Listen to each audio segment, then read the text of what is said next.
seat, light it up, let's unwind. Kevin and Kerr bringing topics of all kinds, from cigars to sports, family and more.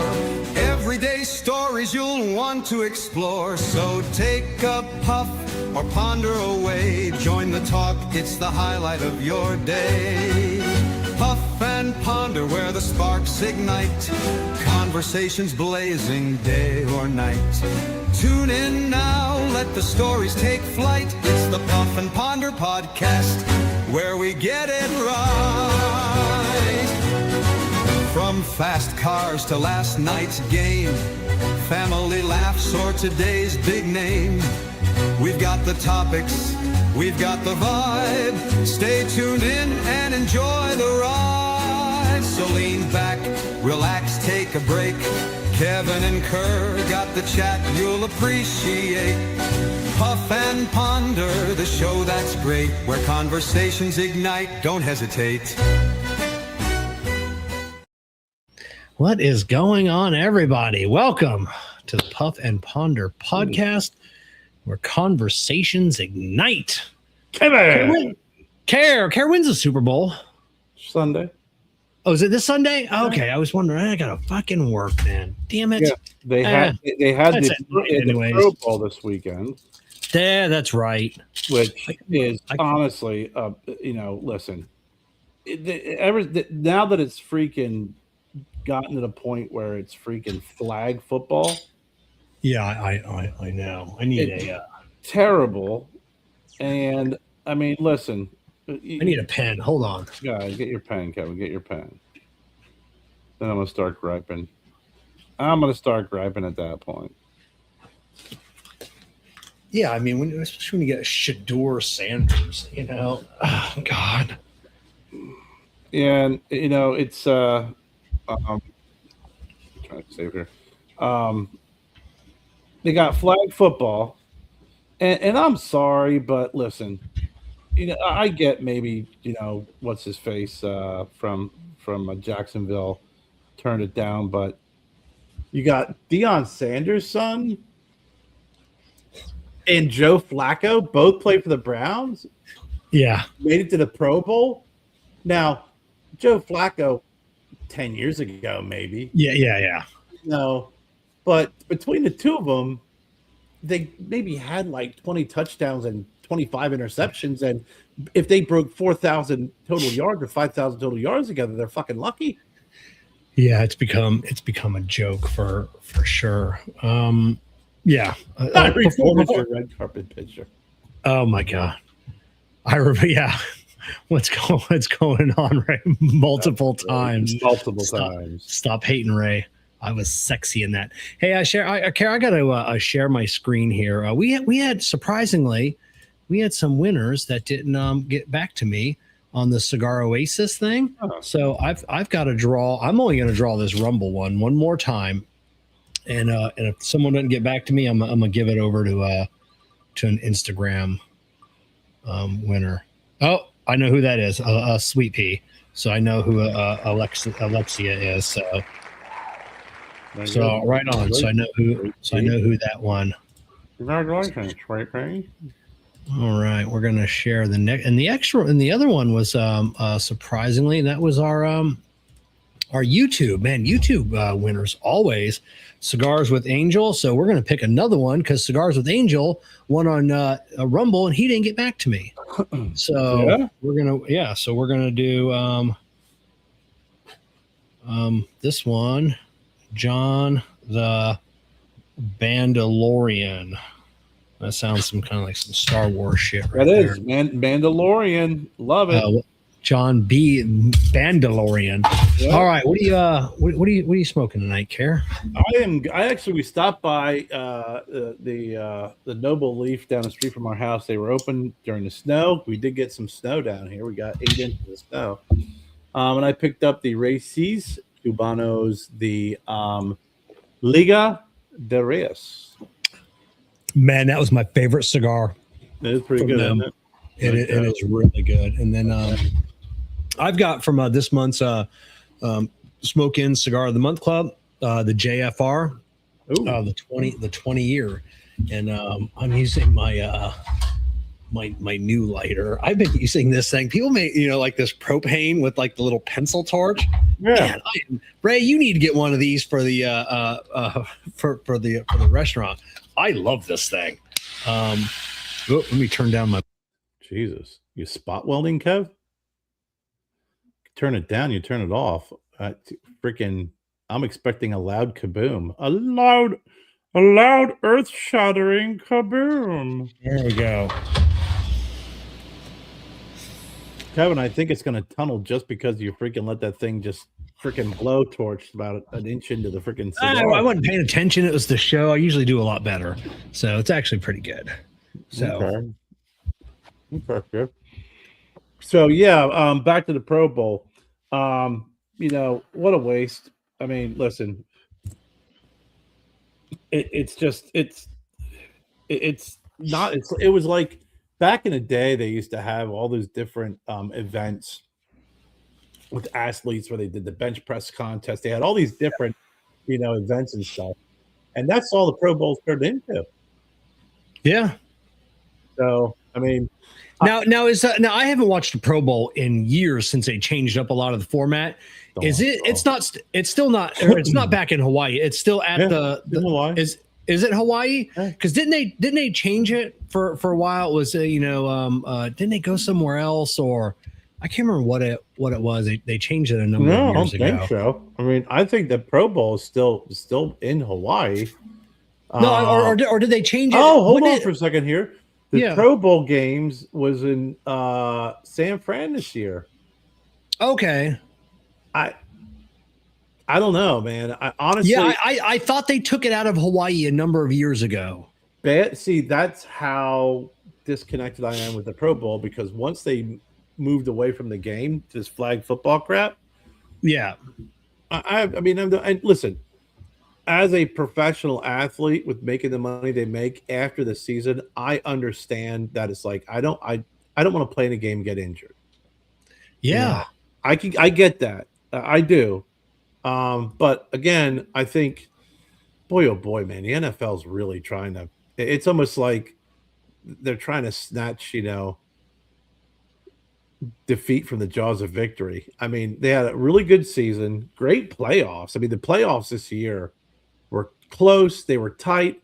Yeah, the referees got a lot of shit for it, but you got a really good Super Bowl come up, and you have a large group of individuals. I mean, I'm like you. I don't watch the halftime show, so I'm not going to be sweating it. But you have a lot of people not digging the halftime show. You have the Pro Bowl, which is what it is, and then it's like Deion Sanders and Joe Flacco make it to the Pro Bowl, and then you got Bill Belichick getting snubbed for the freaking Hall of Fame. What's going on? Yeah, I think he'll get in on his next time. I think there was just some of his questionable antics in the past. I guess they said kept him out, but. But Brady's getting in his first time without a doubt. Listen, that's weak. Belichick. I saw a post that said Bill Belichick waited 25 years to meet his girlfriend, so he's a pretty patient guy. I honestly think it's a travesty. I mean, like him, don't like him. I'm not a Patriots fan by any stretch of imagination, but I do recognize someone who's talented and who had great seasons. He put together great teams, won 6 Super Bowls, and did it at times when they had receivers playing D-backs playing receivers. I mean, defenses, whatever, they did fantastic. So he just wasn't an outgoing coach. He wasn't a Don Shula. He wasn't just one of those. He's just a grumpy old man that nobody liked talking to, and he didn't like talking to anybody else. And I think that's what kept him out. Well, But the record should speak for itself, and he should have got in on his first. Well, that's the one thing that's the one thing I always liked about football and playing sports versus getting into the working world is football, whether someone likes you or not, if you're a good player, you're going to play. Yeah. for the most part, if you're good and you're not a criminal, you're gonna play. You know, you get in the working world, it doesn't matter how well you do, no matter how freaking talented you are, no matter how fucking much work you do, how skilled you are. If you're not a lot of places, if you're not an ass kisser or if you're not freaking liked, you're not going to get to that next level. In football, it's like, listen, you know, freaking Kevin Shahan's a real freaking jackass, but he freaking throws for 500 yards every game and he's 6 touchdowns and he only has 5. Freaking, he's good. That's it. And even if you are a criminal, if you're a good football player, they'll overlook some shit in the NFL. Well, they do. You know, I'm trying to omit that part from it to prove my point, but I mean, I agree with you. I mean, it's like, you know, he just slapped his wife. Ain't too bad. Yeah, he didn't punch her. Not like he punched her, or kicked her. I mean, and it's unfortunately that's the reality of it. But yeah, I mean, that's one thing I always liked about football was. If you are in sports, it's like if you play well, you know, for most part, especially when you get to that higher level, you're not talking about grade school and high school where sometimes, you know, dad's coaching, you know, baseball. And it's like, hey, your kid sucks. Why is he always starting second base? Well, it's because dad's coach. Yeah. But, you know, you get to that point where someone's getting paid to be the coach. Yeah, it's, my buddy's kid was a quarterback and he wasn't very good. And one of the parents was like, "Hey, how come your kid gets to be the quarterback?" And he goes, "Because I'm spending my Saturdays here." He goes, "If you want to spend your Saturdays here," he goes, "I'll take my kid out and we'll go somewhere else. You know, I don't have to be coaching, but if I'm gonna coach because nobody else wanted to do it, guess what? My kid's getting the treatment." And I'm like, "That's awesome," you know. Listen, you can't argue that with that logic. That's it. Like, I don't want to be here. Nobody else wanted to do this fucking job. Now I'm here pissing away my Saturdays. Yeah. So I'm not going to sit here and then freaking, you know, watch my kid ride the bench. Yeah, exactly. So, so did you watch my ghost video, Kerr, that I have the ghost in the house? No. You didn't. You missed that video the other day? I did. It depends on what day it was. Did you send it in Bullies or was it posted? No, I think I just posted it. Yeah, last like several days because we, you know, as you know, we went out and we ended up getting a new vehicle on Friday. So leading up to that, it was just like trying to cross the finish line, and then the weekend was just snow, shit, shovel, crap like that. So tell me about this ghost. So I'm in my office around the corner. Jessica's sitting here on the couch in the lounge, and we hear this big crash. And I came out like, what the fuck is that? So we're looking around. My room 101 sign, my big sign came off the wall and it hit the floor. Luckily, just a little bit of damage. You really can't notice it. And I'm like, how the fuck did that fall? Because I've got a hook anchored into the stud so it can't fall. I have this big heavy chain, this stainless steel chain, hooked to 2 eyelets on the sign, and it actually, I can't see it. So it's got one of these round eyelets on this side. The other side, this is like your regular keychain eyelet where it's like double looped all the way around. Right. It was stretched out and pulled into almost a straight line, like you would unfold a paper clip. And then these 2 hooks, I don't know, can you see this? So look at this hook. That hook is supposed to be round. Like I can't bend this. This is solid like brass. Like you can't bend it. And this thing was bent completely open instead of having a clasp, like going around in a circle. How heavy is the sign? At best 4 pounds. That's it. And one side, the eyelet was completely round still. No pressure on the keychain ring, but the other clasp completely bent like very like a lopsided. So basically, what you're saying is your chain and the eyelets, everything is a good, proper, equal weight distribution. Exactly. But for some reason, one side freaking looks like someone yanked on it or hanging on it. It was hanging on it, bent it. Both lobster claw clasps were bent out of shape, but one side, the actual key ring eyelet, was you'll have to watch that video, and I showed up close, was just destroyed, completely mangled. You see, if it was one section, like if it was one lobster clip, or if it was one eyelet that was bent, I would say maybe there was a defective piece. But you're talking about a number of coincidences of metal pieces failing. Strong metal pieces. Like I would imagine to duplicate this, you'd have to put maybe 300 or 400 pounds of pressure on these to get these to bend out of shape like they did. And they were just like, it was silly putty. Like it was nothing. It's freaky.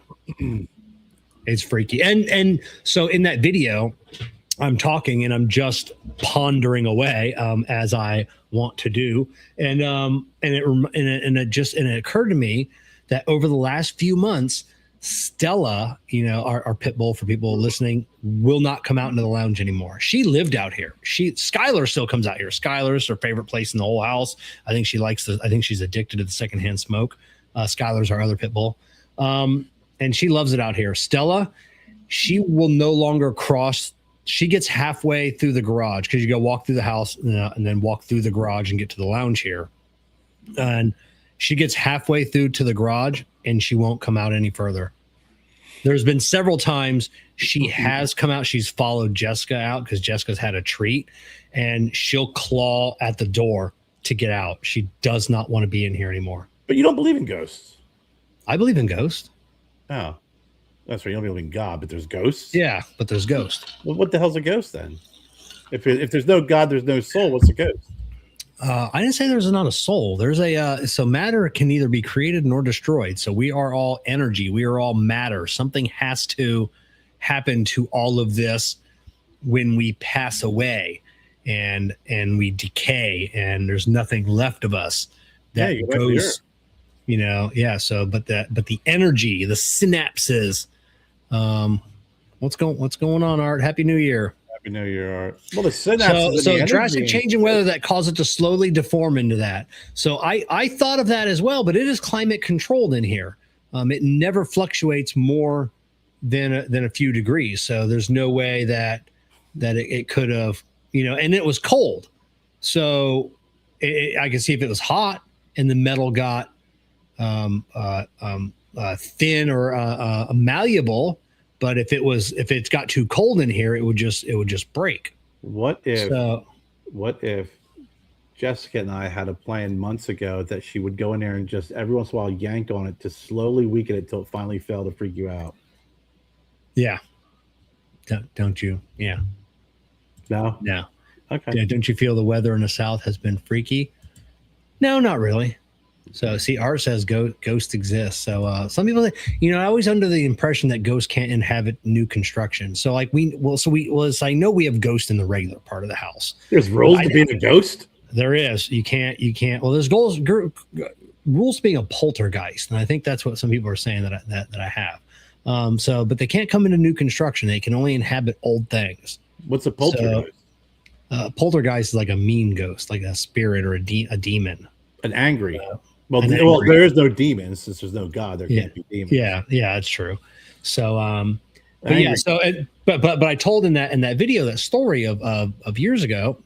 It's probably going back 15 years ago or so. I'm sitting in my office, which is Wyatt's room now, and I have a cornice over the window, which is like a big box with crown molding on it, and it says Buckeyes on it. And it was my whole Ohio State room, the office. And there's a lip around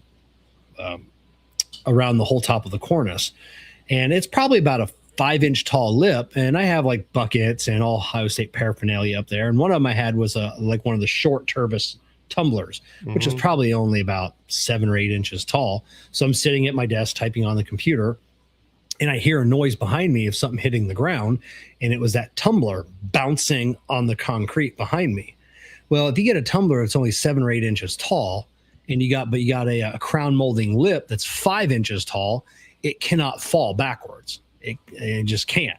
There's no, it has to physically jump up and over that. So I got so freaked out I left the house.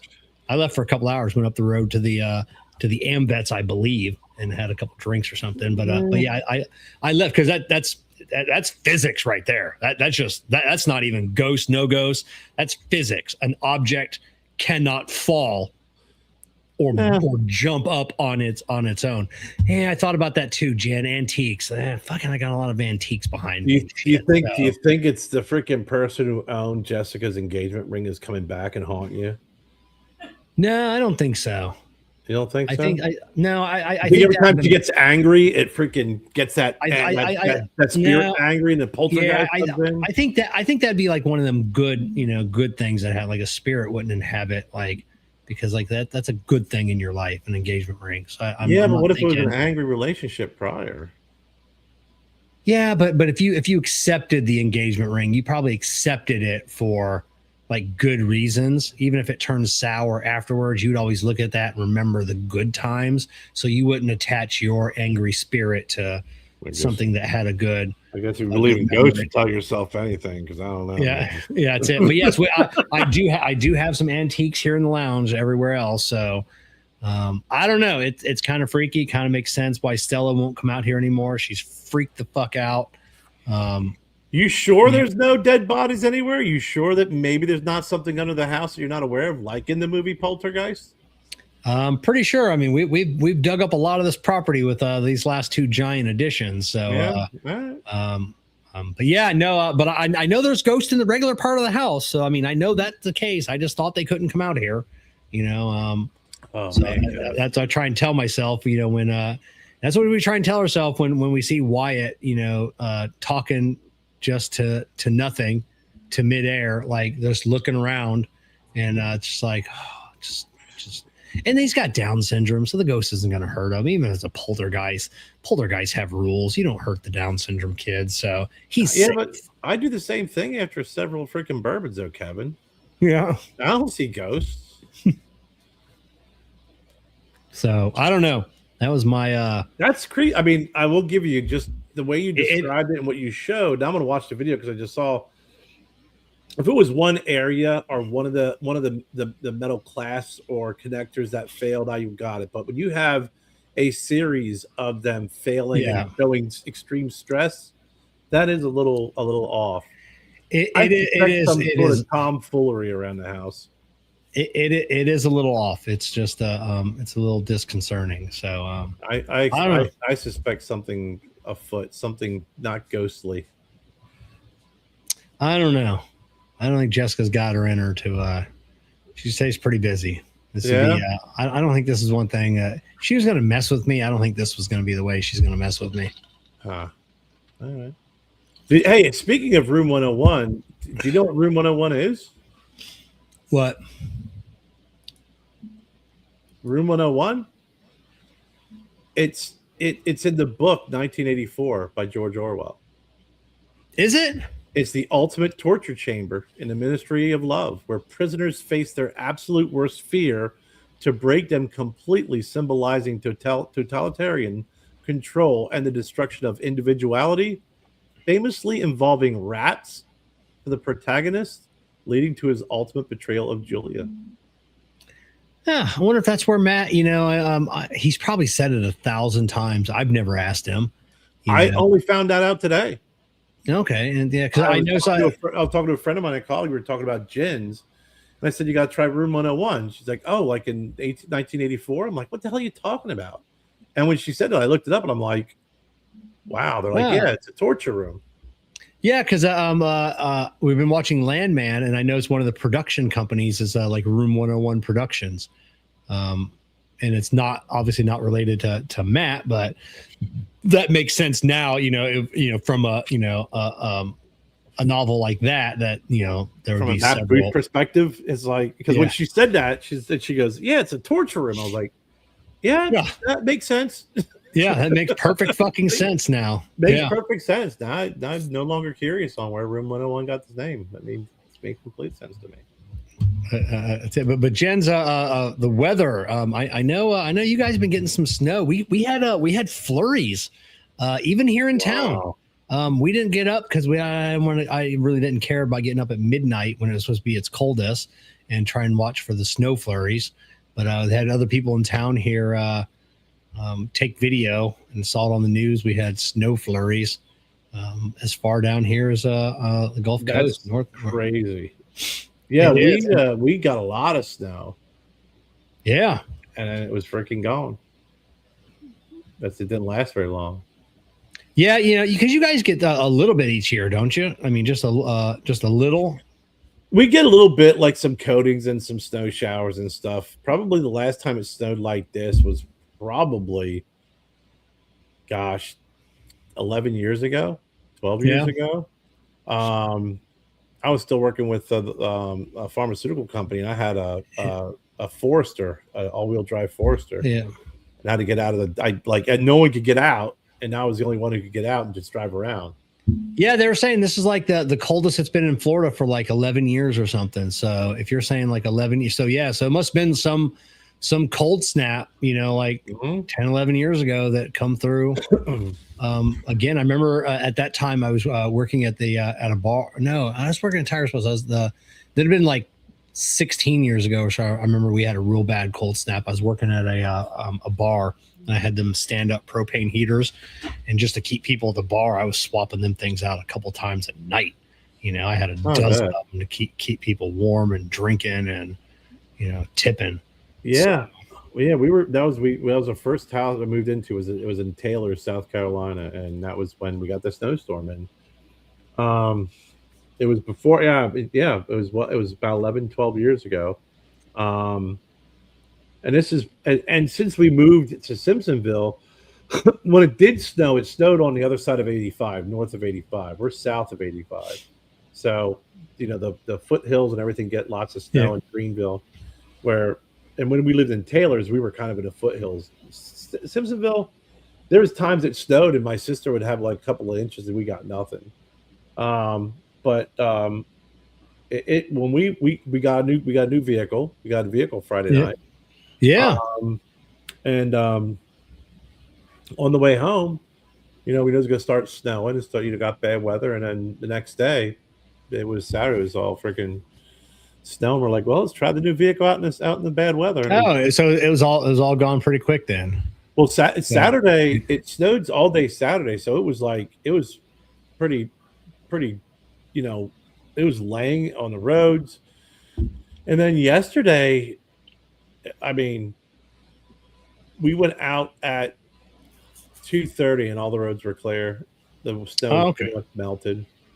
Yeah, I had to go to work yesterday, and it was the coldest day of the year was yesterday, and it was also the first Sunday. I got to work I got to do a 6-week stint of working Sundays and six days a week, and it was our first day, and it was so dead. I worked on 3 cars all day, and it was just hours of TikTok and YouTube and torture. It just it sucked. It sucked bad, and I told myself this shit better get better. Normally they're busy on Sundays. I'm like, if it stays slow, I ain't fucking coming in. I ain't pissing my time away. Well, if it was cold, I could see why. Because I'll tell you, it got decent warmth like for a couple of hours in the afternoon here. Like even today, I walked out, it was warm probably for about a good 3 hours in the afternoon. And then it's just like as soon as the sun starts going down, it gets freaking ice cold immediately. But yeah, I mean, I couldn't believe on Sunday morning it was icy, and it was from the all day snow, and on Saturday by noon it was like the sun came out, it was still cold, it melted everything, dried everything up, and we went driving around, and there was absolutely nothing on the road. Went down, picked up a pizza. There was hardly anything open, which always makes me laugh. I'm like, dude, there's nothing The only areas that were remotely freaking close to being snowy or icy were under bridges where it's shaded and it melted. Yeah. That was it. If you can survive that 20 feet under the bridge when you're driving, you'll be fine. Yeah, we had I got to work Sundays because we had one of our kids a kid leave, and he's moving back to New York. It's been like 6 years since he lived up there. Why? It's where his parents live, and I moved back to that state is freaking. He's and it's like upper New York, so it's not upstate? Upstate. So he's like an hour from like the city, and or any city, big city. And I don't know. He's like, I live there. I'll be fine. I go, well, you've had 5 or 6 years of your blood thinning, of Florida. Yeah, it's it will not be the same. Yeah, I think upstate New York, that's mountainous too, man. It's like when you think of New York, you think of New York City. Yeah. And that's like a freaking if you look at a fucking pizza and you put one pepperoni on a pizza, that's New York City. The rest is freaking the state of New York. And most of it's wooded. Yeah. Woods, lakes. I mean, but I can't imagine living down here and then moving back up there. I mean, the state of New York, the city's terrible now. The state's not doing much better, and it's cold as hell. Yeah, we got our neighbor that lives behind us. He's a snowbird, and he's got a big compound up there in upstate New York, and they got to prepare and bring everything in because once like the first snowfall starts falling, like he's in for 6 to 8 weeks. There's no getting out. It's just in one of those driveways that are a couple miles long. So like there's just no, they have snowmobiles, but plus he was in the CIA and I don't know what he always says, he's just an accountant. I'm like, that's what they all fucking say. That's what all the spies say. I'm just an accountant, you know? So, but it's he's got a big compound up there, big house. I bet. What's funny is when you're up there, I worked in upstate New York for a couple of years, and my cousin lived in Watertown. I had friends in Syracuse and Buffalo, and when you hear the term lake effect snow, I think some people you don't realize the impact of lake effect snow. Yeah. Oh yeah. Like one area can be like, we got 8 inches. What did you guys get? 2 feet. Yeah. Oh yeah. Or you get around Buffalo gets 30 feet. Yeah. It's I went to Syracuse one time and it started snowing, and they get a lot of lake effect snow, depends on where you are in Syracuse. I went into a Wegmans. I was in for maybe 30 minutes shopping. I came out, there was like 6 inches of snow on the ground. Yeah. That's how fast it was snowing. It was so aggressive.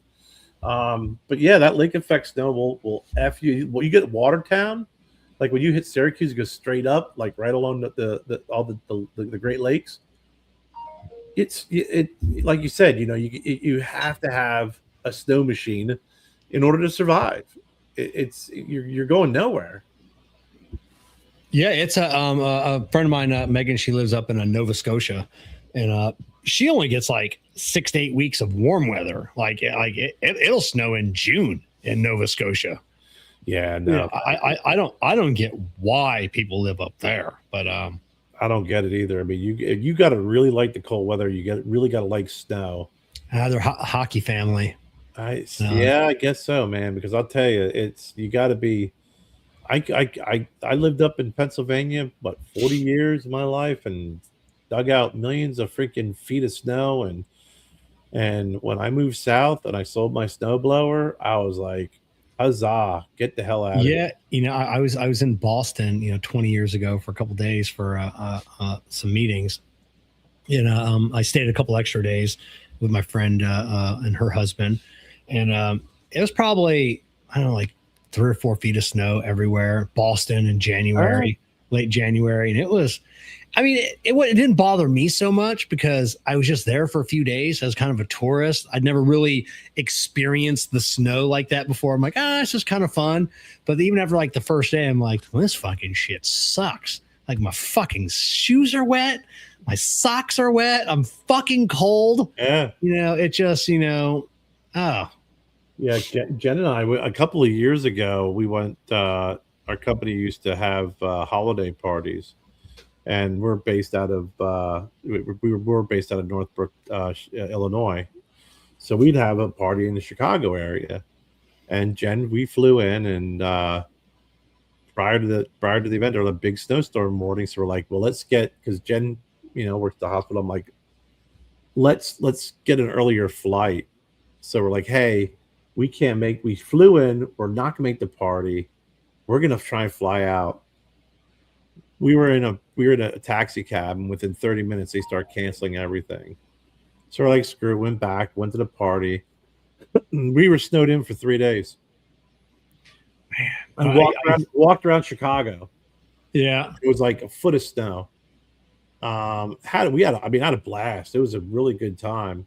I think it was the last party our company threw, because it's this, when you say, here's your party budget, and then it gets freaking blown out of freaking water with 3 days. I mean, that sucks. But it's 3 days of hotel accommodations, meals, all different types of travel, rearrangements and costs. But it was so beautiful and peaceful. We walked all around Chicago, and just had a blast. But it was 3 days. There's nothing was happening at all. We used to work with a company, and it was a quick lube supply company, and based out of, I think it's like Chalfont, PA. I think it's named. Yeah, Chalfont. Yeah. So each year they would throw a trade show, and it would be at sea. Then everybody'd come down to and it was on a cruise ship, and everything else, and everybody would just and it would always be like in January or February, like the coldest time, where everyone else was at, and everybody just loved, like, oh my God, we're in the Caribbean, in the middle of winter. And I remember that they would always ask, so where are you from? Like, we're from Florida. We're about an hour away, a couple hours away, and like, yeah, this is every day for us. But yeah, but they loved it. But they didn't want to hold it at their location because it was cold. And it sucked. Oh, yeah. So like, let's just do, a trade show at sea on a cruise ship. Yeah. I mean, you're going to be, that's freaking, that's in the Philly area. Yeah. That's in freaking January. You're not going to want to be in Philadelphia. I mean, you won't be Philadelphia anywhere now, but January, especially, God almighty. It's cold, bro.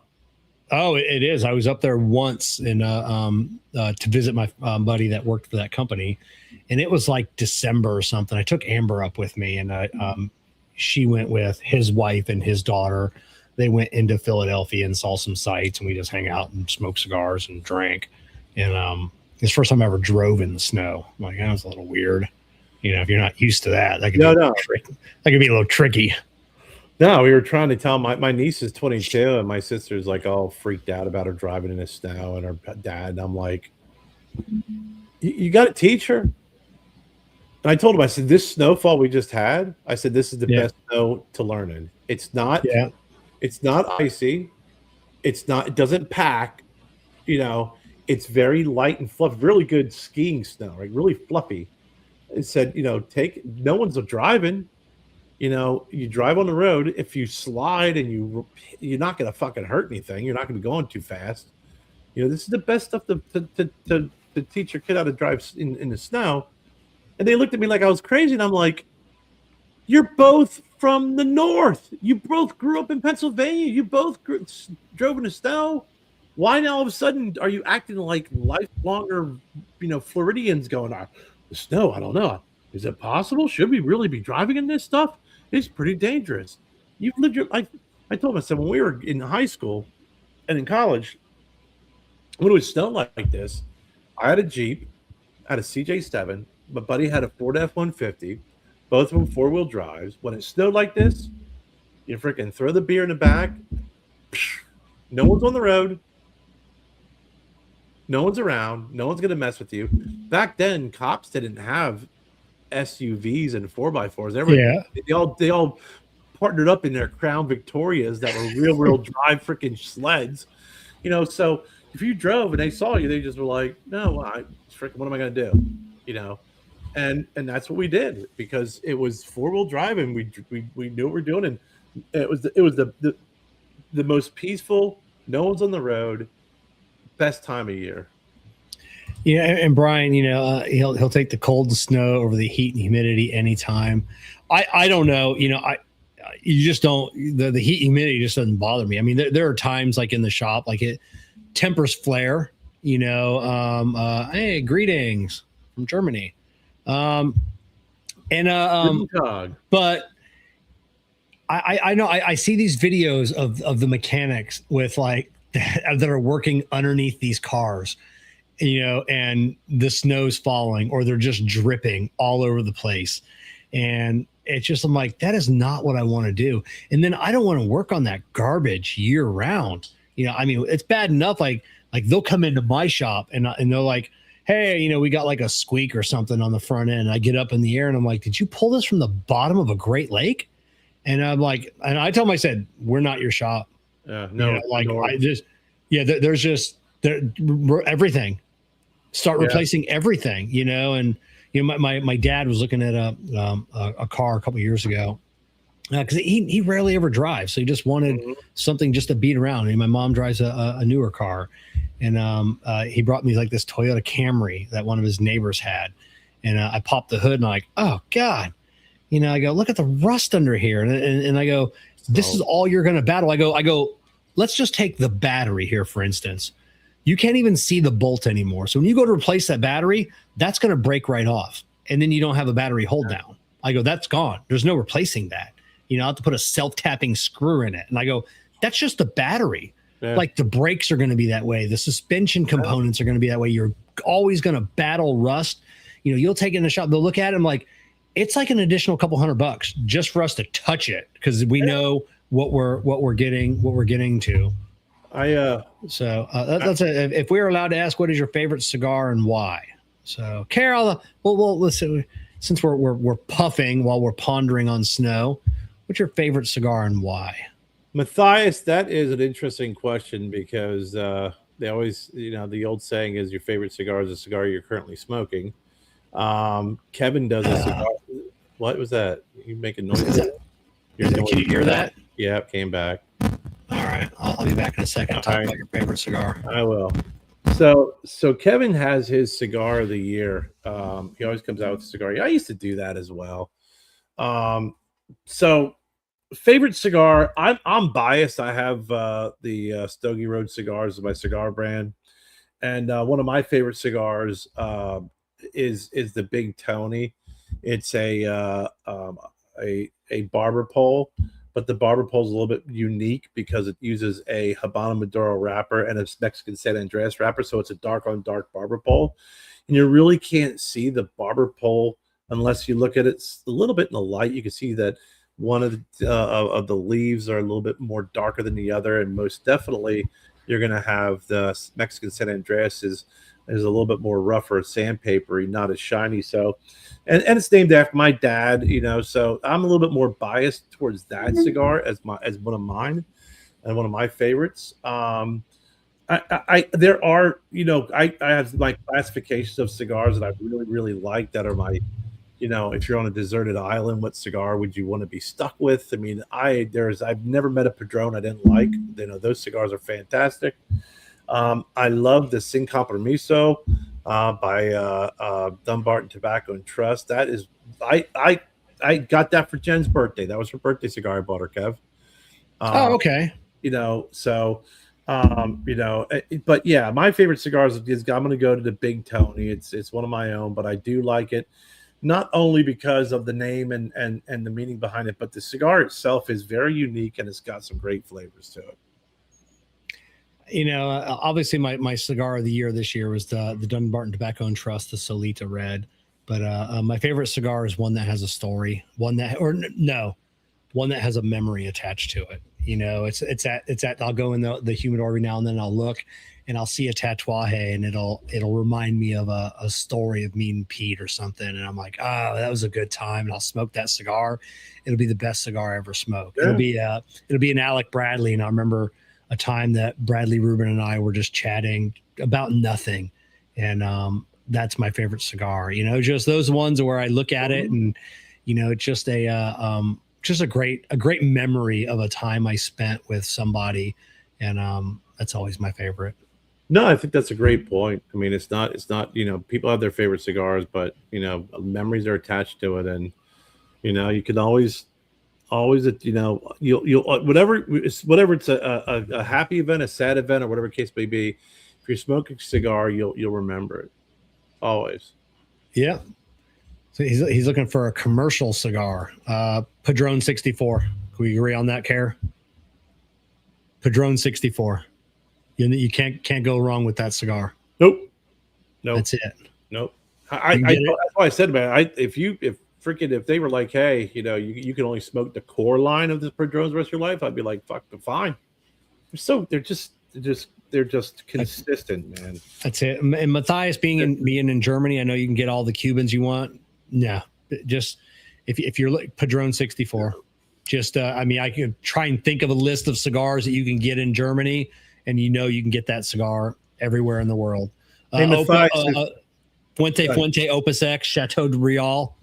There you go. Yeah. If you want to try a good cigar that you probably get in Germany, and actually the guy who's the owner is in Germany, it's Skelton. Skelton. Skelton cigar. Look it up. Get it. Find it. They're fantastic cigars. The owners are super nice people. You can't get them here in the States. We did a little bit of swapping a couple of years ago. We still keep in contact with each other. A very beautiful, you know, cigar band and their artwork that they do, but give that one a try too. That's one that's kind of, you know, off the radar, if you will, here in the States, that if you're out, you know, you're in Germany, you get an opportunity to give it a try. That's it. But yeah, it's thankfully, I think winter's almost over here in Florida. We thought it was over a couple weeks ago, and then we got this little bit of a cold snap. But usually when we get like a cold snap like this is it. Like there'll be no more. But unless it's February, it's almost springtime anyways here. So it's we're good. I'll be back to the not having to wear. I hate wearing clothes, like bulky clothes. Like when I'm at work and I gotta go take a poop, you know, and I've got my jacket on, and it's just a pain in the ass just to get undressed to go to the bathroom, you know, wearing gloves all the time, which I do anyways. But you know, when I don't want to wear them, you know, you can't feel your fingers, and you know, any little nick and cut hurts worse. You smack your knuckle, it hurts worse in the cold. It's like, thank God I don't have to go out like I used to, because now when it's like when we would go out, I've been around enough to know how many layers I need, where I'm not going to be, like you said, stripping down and freaking needing to freaking dip. Now, it was different. I laughed my ass off because when I was younger, snow days like on Saturday, but what happens during the week, when I was in grade school, it would snow and they'd cancel school. And I'm like, I get to sleep in. And then my brother, let's get going. I'm like, what? We're going to go hunting. I'm like, fuck, what do you mean, Tony? We're going to go hunting. So my brother and I, and now you got to remember, you're going to be going out all day long. So you got to have layers, beyond layers, right? We get in his friend's Chevy Chevelle, because, you know, those muscle cars really do well in the snow. Yeah. Drive to my cousin's house. Now, this is before technology. My cousin Jared had this backpack, and in the backpack was a record player. So we'd go out, and I had to carry this like 80-pound freaking, you know, decoy, and it was an owl, and we'd put it out in the middle of the field, and then my cousin would pull off this record player. Now, Kevin, this is early to mid 80s, right? Yeah. pull out this record player, pull out a record, and it was a record of a crow and an owl fighting because they are natural enemies. Oh, I thought you guys were listening to music. No. It was an owl. It was an owl and a crow fighting, and it was this record player that would play this. It was all battery operated, and we'd all sit around, and then freezing our asses off. Boom, we shoot crows, and I walk up like, okay, now what? Do we eat them? He says, no, the crows can't eat. Crows are shit. What do we do? And my brother would cut off one of the freaking claws and go, here, we'll put this on your hat. And I'm like, this is what I get for everything I had to endure. But I laugh about it now. God rest my brother's soul. Great memories. But that's how we spent the day was that you had to freaking layer up, buddy. And that was before you could walk out and go down to Dick's Sporting Goods and buy freaking ski pants or whatever. I mean, we're from small town Pennsylvania. It was like I got my long johns on. Yeah. I got my freaking sweatpants on, and then I got my jeans over top of it.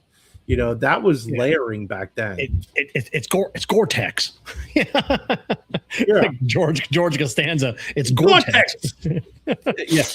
But I mean, that was growing up. That's what we did. And it was like, enough of those adventures, when someone says, hey, would you rather have snow or heat? I've endured both. And I'll tell you,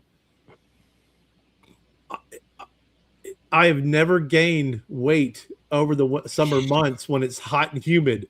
Now, sitting at home, eating, I've gained probably about 15 pounds back of all the weight that I've lost. I probably put on my 15, for the winter, but it's like, if it's hot and humid out, you're not like, well, I think I'm going to have a Guinness and a freaking couple slices of pizza. No, it was, we started our new diet yesterday, trying to get off some of that weight, but it's same like even at work, like in the summertime, I don't eat at all.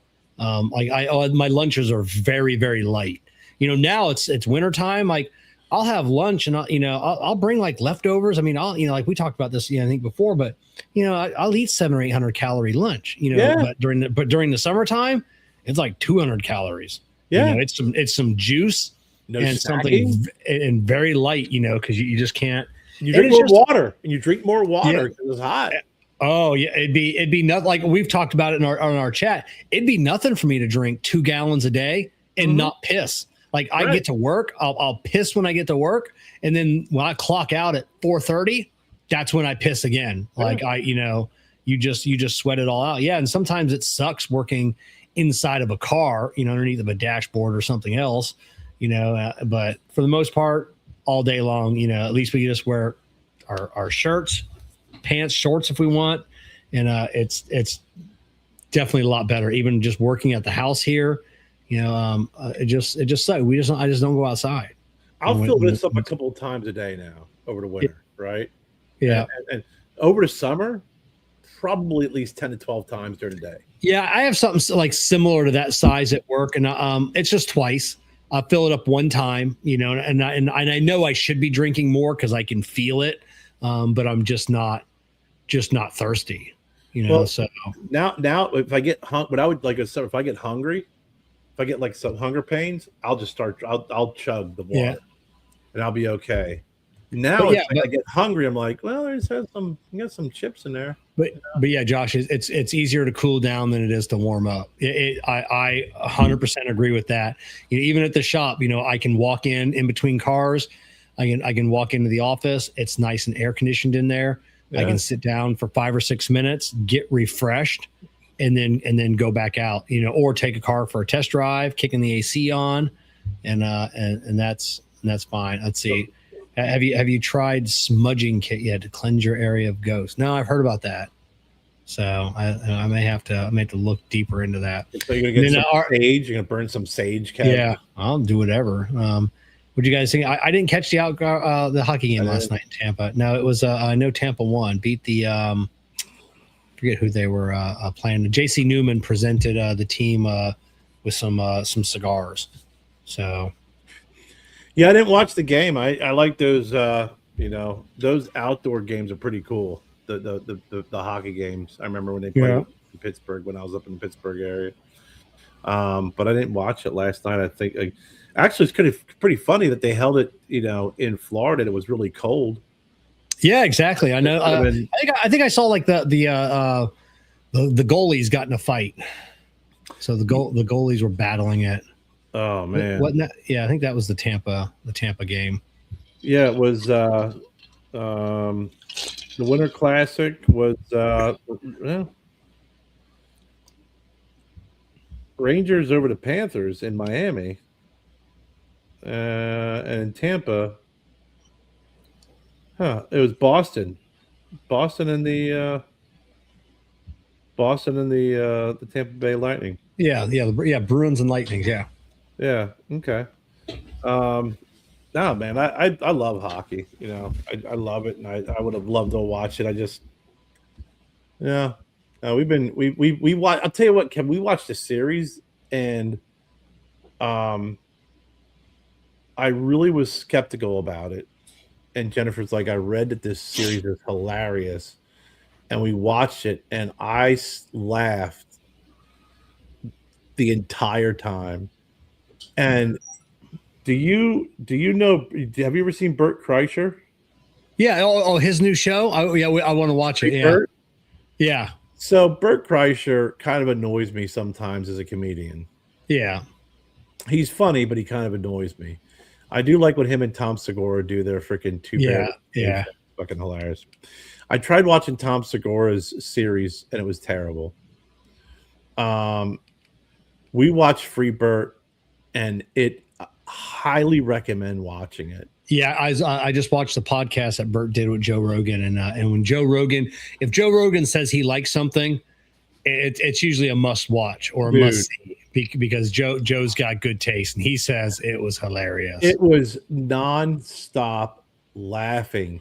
I mean, I think there's only 6 episodes of it. Yeah, I think that's what he said, 6 or 7. Yeah. And we after the first episode, Jen and I like binge watched it like that. That's what Bert said, or Joe said that everybody kept saying. Like after like the end of the first one, everybody just binges it. I'm gonna keep watching it until it's done because they're not long episodes. They move pretty quickly. It's freaking hilarious, and he's actually got some pretty good acting chops.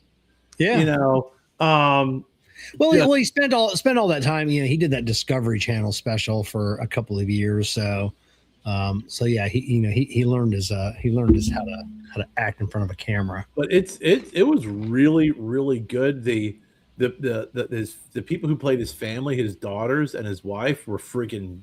His one daughter is freaking hilarious. I mean, oh my god, just really, really highly recommend that show. Because we're kind of winding down with Landman's done. We're on episode. I think we watched episode 6 last night, so we've only got a few more episodes. So the first season we watched 2 episodes a night, and we kind of binged that. Then this new season we've only been watching 1 episode each night, to kind of play it out a little bit. We're kind of excited to see how it winds down. So good. And then the Mayor of Kingston, that I'm done with that series now. They got one more season coming up, but Jeremy Renner was injured, with that snowcat. So it was a while before they actually came out with this season. Does not disappoint. Fantastic. The Tulsa King that's kind of I look at that as that's my soap opera. It's entertaining. It's kind of cheesy, but entertaining. It's just Sylvester Stallone. But we started watching this new series. It's a prequel to Lord of House of Dragons. It's I gotta tell you about another series too. But you're not a comic book guy, so I don't know if you'd like it. But Wonder Man. Yeah, we were chatting about that. Yeah, I'll tell you what, man. People talk. I went and saw the the trailer. It actually looked pretty good. People talk about you watch these series, if they change a male character to a female character, they change a white character to an African American or a different race, everyone loses it. Oh, you didn't like that because they had it was filled with the LGBTQ community. Oh, you didn't like this, and it's like, no, I didn't like it because the writing was terrible, and the acting was terrible, and at times you're trying to push an agenda when it should just tell a story. Now, Wonder Man in the comics is a white guy. Yeah. This is a black guy. And he's fantastic in the movie. The writing's great. His chemistry with Penn Kingsley in the movie and the series is fantastic. The storyline is great. It really is on how they're rewriting the story a little bit. But man, just well done, well acted. I was blown away by it. I Marvel series have just been kind of hit or miss. I didn't like the Hawkeye series. I thought that Loki series is good. The Miss Marvel series is terrible. That was horrible. That was another one that just got a little too agenda driven. But this series was just fucking great.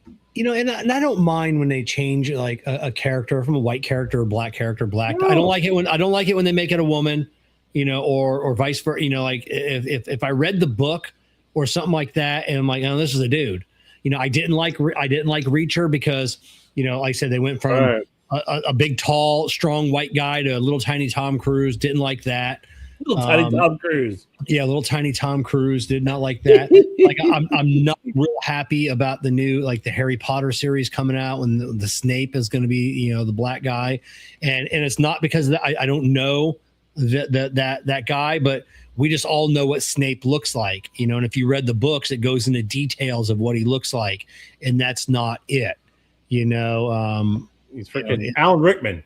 Yeah, you can turn Dumbledore. You could turn Dumbledore into like an old black guy with a big white beard, and I don't think people would probably bat an eye at that. But like one of those main characters like that, it's just. But yeah, there have been other characters that I've read in the book where they, like said, made the black guy white guy, made the white guy black guy, and it worked in the movies. I'm like, oh yeah, it works. Yeah, not a big deal.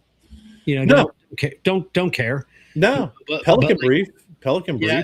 That was if you're a Tom or what? Not Tom Clancy, but not Michael Crichton. He wrote the Firm too. Yeah, I can't think of it offhand. Yeah, so there are things like that. It doesn't bother me. Doesn't bother me at all. But yeah, they're just certain characters. You kind of got to leave. I don't know, when you go into so detailed and like how they look is integral to their character and how everybody, I don't know. Yeah. It's just, I don't know. Sometimes it just doesn't work. Listen, like I said, I like a good story. I like good acting. Yeah. You took Marvel, right?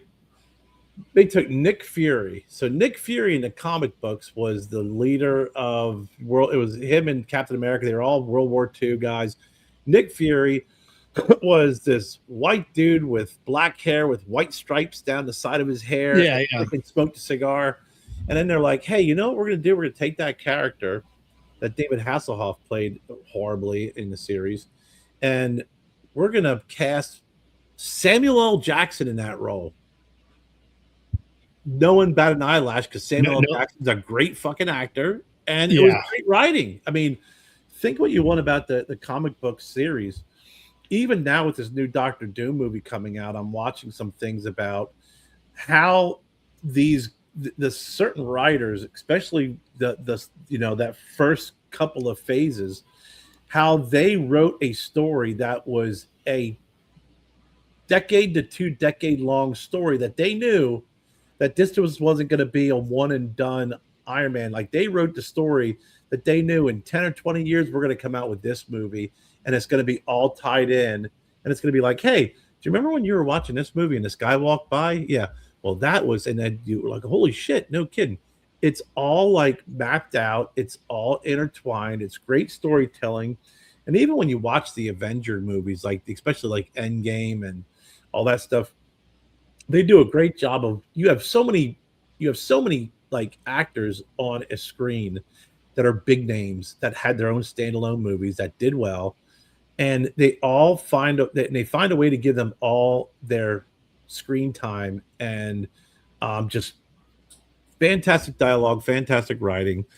I like it. When you said, like they'll plan out, like they'll know, like 10 years. I was watching a like a little recap of the Futurama, one of the greatest cartoons of all time, hands down. Spanned 10 years, 3 networks, canceled a half a dozen times, and this one guy did a deep dive into Futurama and how Fry ended up in the future and how Nibbler was part of it. And they're like, this is like eight seasons in, 8 years in, so many seasons. Like, there's no way they thought about that in the beginning. And they went all the way back to the beginning at the very first scene. And in the shadow of that, when Fry accidentally gets knocked into the machine, like there's a shadow of Nibbler. And Nibbler is the one that pushed him in there. And they're like, there's no way they thought of this on the first episode, and it's just like they thought of everything. And they broke it down. It's like they knew on season 1 how this show was going to end 10 years later. Like, and it was crazy, isn't it?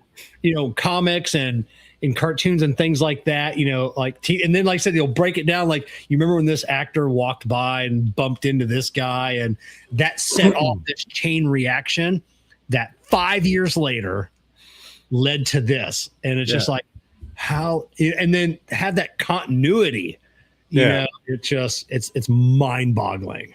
I mean, I like watching some of the fan theories on things, and, some of them are pretty freaking crazy. Some a little far out there, but I was watching the one they were talking about. I think it was the one Age of Ultron, when the Red Witch, the Scarlet Witch, kind of she's has the power to be able to enchant people, and they all had like these visions. And Tony Stark's vision was that he killed the Avengers, and it was always about Tony Stark. Tony Stark, and they're like, well. Robert Downey Jr., who played Tony Stark and Iron Man, he's playing Doctor Doom. So now they're talking about how there's this parallel universe, and he's really Doctor Doom, and blah blah blah blah blah. And then they showed some of the episodes, or some of the flashbacks of the of like when Thor was having his moment, and they show this figure walk by with his hood. And they're like, I bet you that's Doctor Doom. It's going to be interesting how they tie all this stuff together, but they do a really, really fine job of, especially the originals, of tying all this stuff together. You could really tell when they make a Marvel movie, or they make a series and they just try and shoehorn it in the story. Yeah, and you can tell when there's others that are part of the storyline.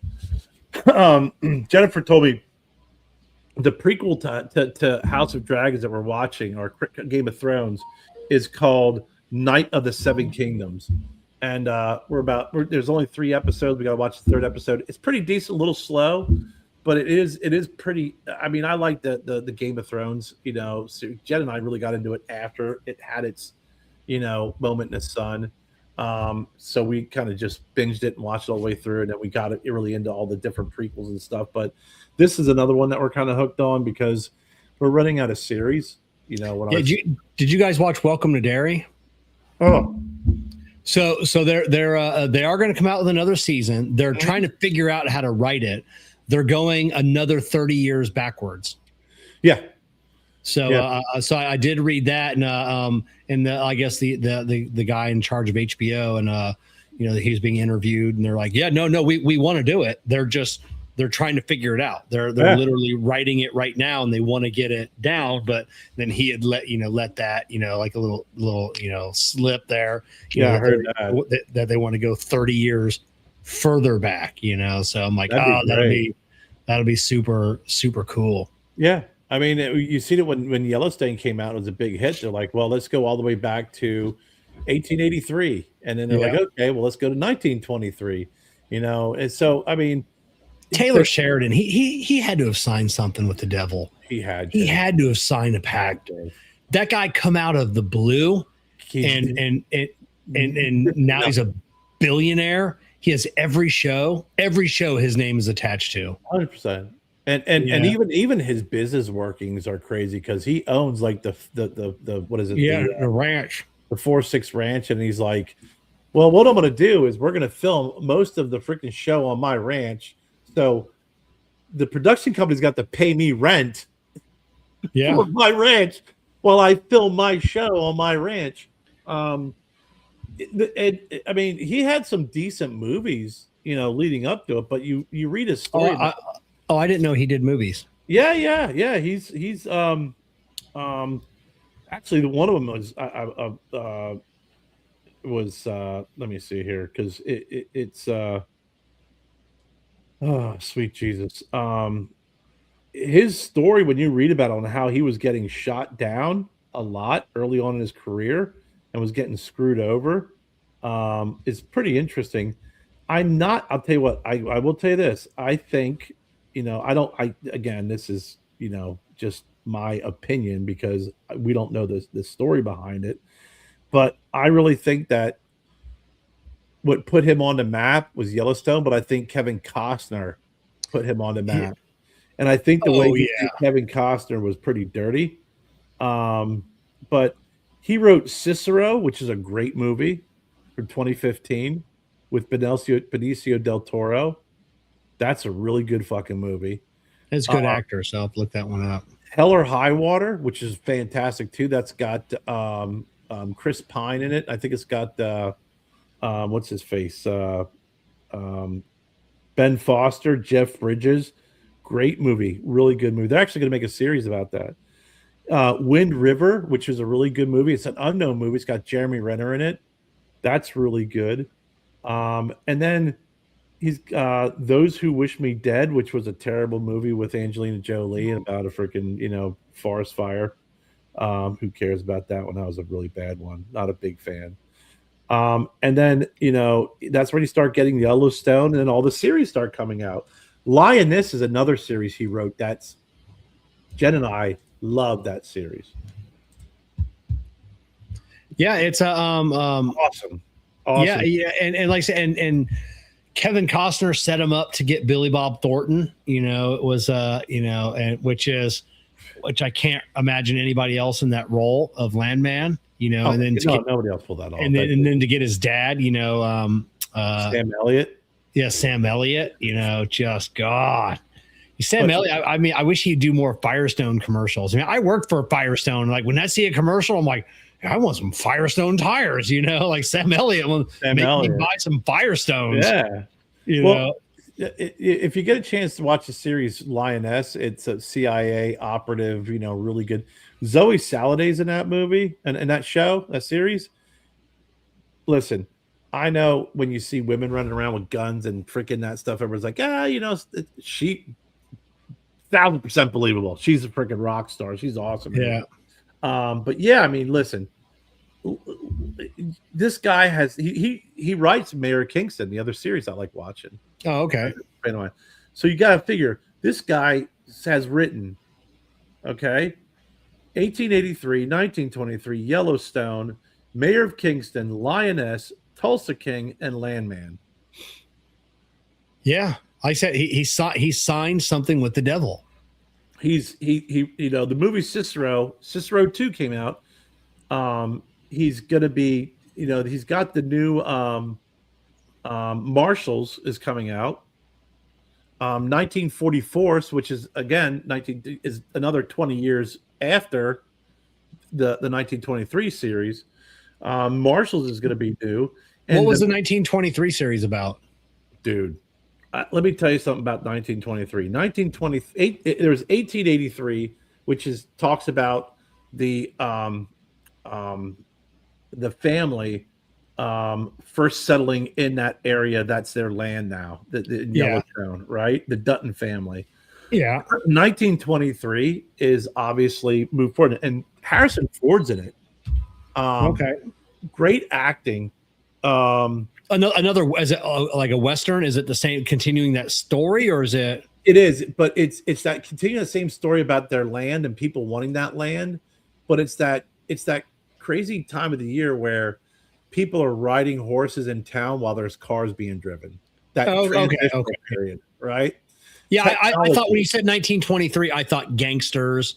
It is. There is some gangsters involved in it too, but okay. it's very much Western. Out west. I mean, this is where they're sitting there talking. They're like, "Hey, our Swedish workers were out there on these things they call skis, and they were getting around there like." And this is where they start getting the idea of building ski resorts. Oh, I saw I saw that. I saw like a preview of that, or like and I didn't know that. I didn't know that's what that was. Mm-hmm. Yeah, where he's like, we're not going to spend our money on that. He's like, you don't understand something. Rich people are going to come out and they're going to spend money to ski down the hill. Then what do? They go back to the fucking top of the hill and they ski down there again. Yes, just a great series, well written. Again, you had Helen Mirren, Harrison Ford's in it. What's his face is in it? The guy who played Robert Patrick's in it. He's always good. Timothy Dalton is in it. He plays the bad guy. Plays a great bad guy. But then there's a new series coming out called The Madison, and it's got Michelle Pfeiffer in it. And it's like, okay, so Michelle Pfeiffer's in it. Who's the band in this? I can't remember who the frick is. Ken will probably message me. But when you watch the series, or when you watch the commercial or the previews and stuff, you're kind of like, oh well, that looks kind of like a love story. It's what the hell is Taylor Sheridan's doing this? It's a New York family life unravels after a tragedy. They process their grief while vacationing in rural Montana. They're saying they haven't announced it yet, but this is going to have some sort of connection to Yellowstone. Oh, okay. But just like you said, the guy's been hitting fucking home runs. I mean, he puts his pen on a piece of paper, it's a freaking multi-million-dollar freaking, guaranteed.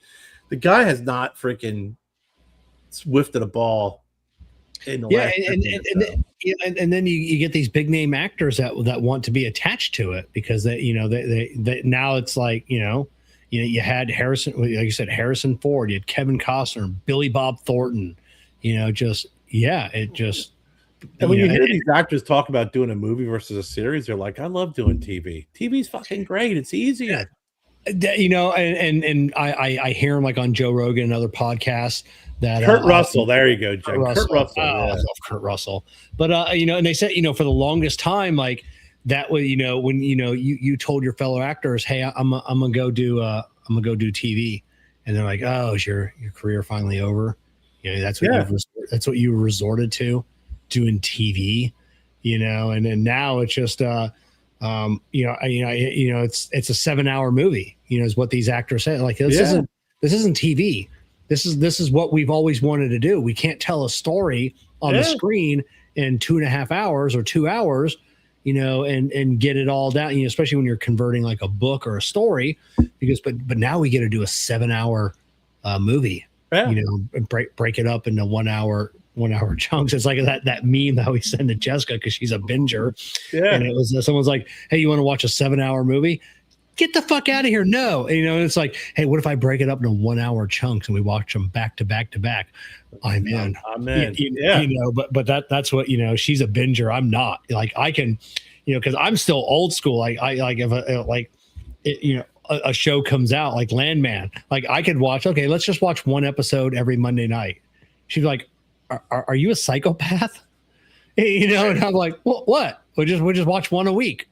No, we're going to either watch them all 2 days, or we're not going to watch. I used to be like that because that's the way it was when we grew up, right? That's the way, you had to go, and if you didn't have a VCR or a TiVo when it came out, it's like, hey, you want to go out to this party? No, it's Tuesday night. I have to watch, I have to be home for Seinfeld because, or I have to hopefully catch it in rerun. In the off season. Yeah, but that's on the off season, exactly. Yeah, so But that's the thing is I was the same way, and then I just was like, you know what, I'm diving in because I've watched series where we'll go to bed and I would stay up to like 3 a.m. on a work night, like just hooked because I just could not.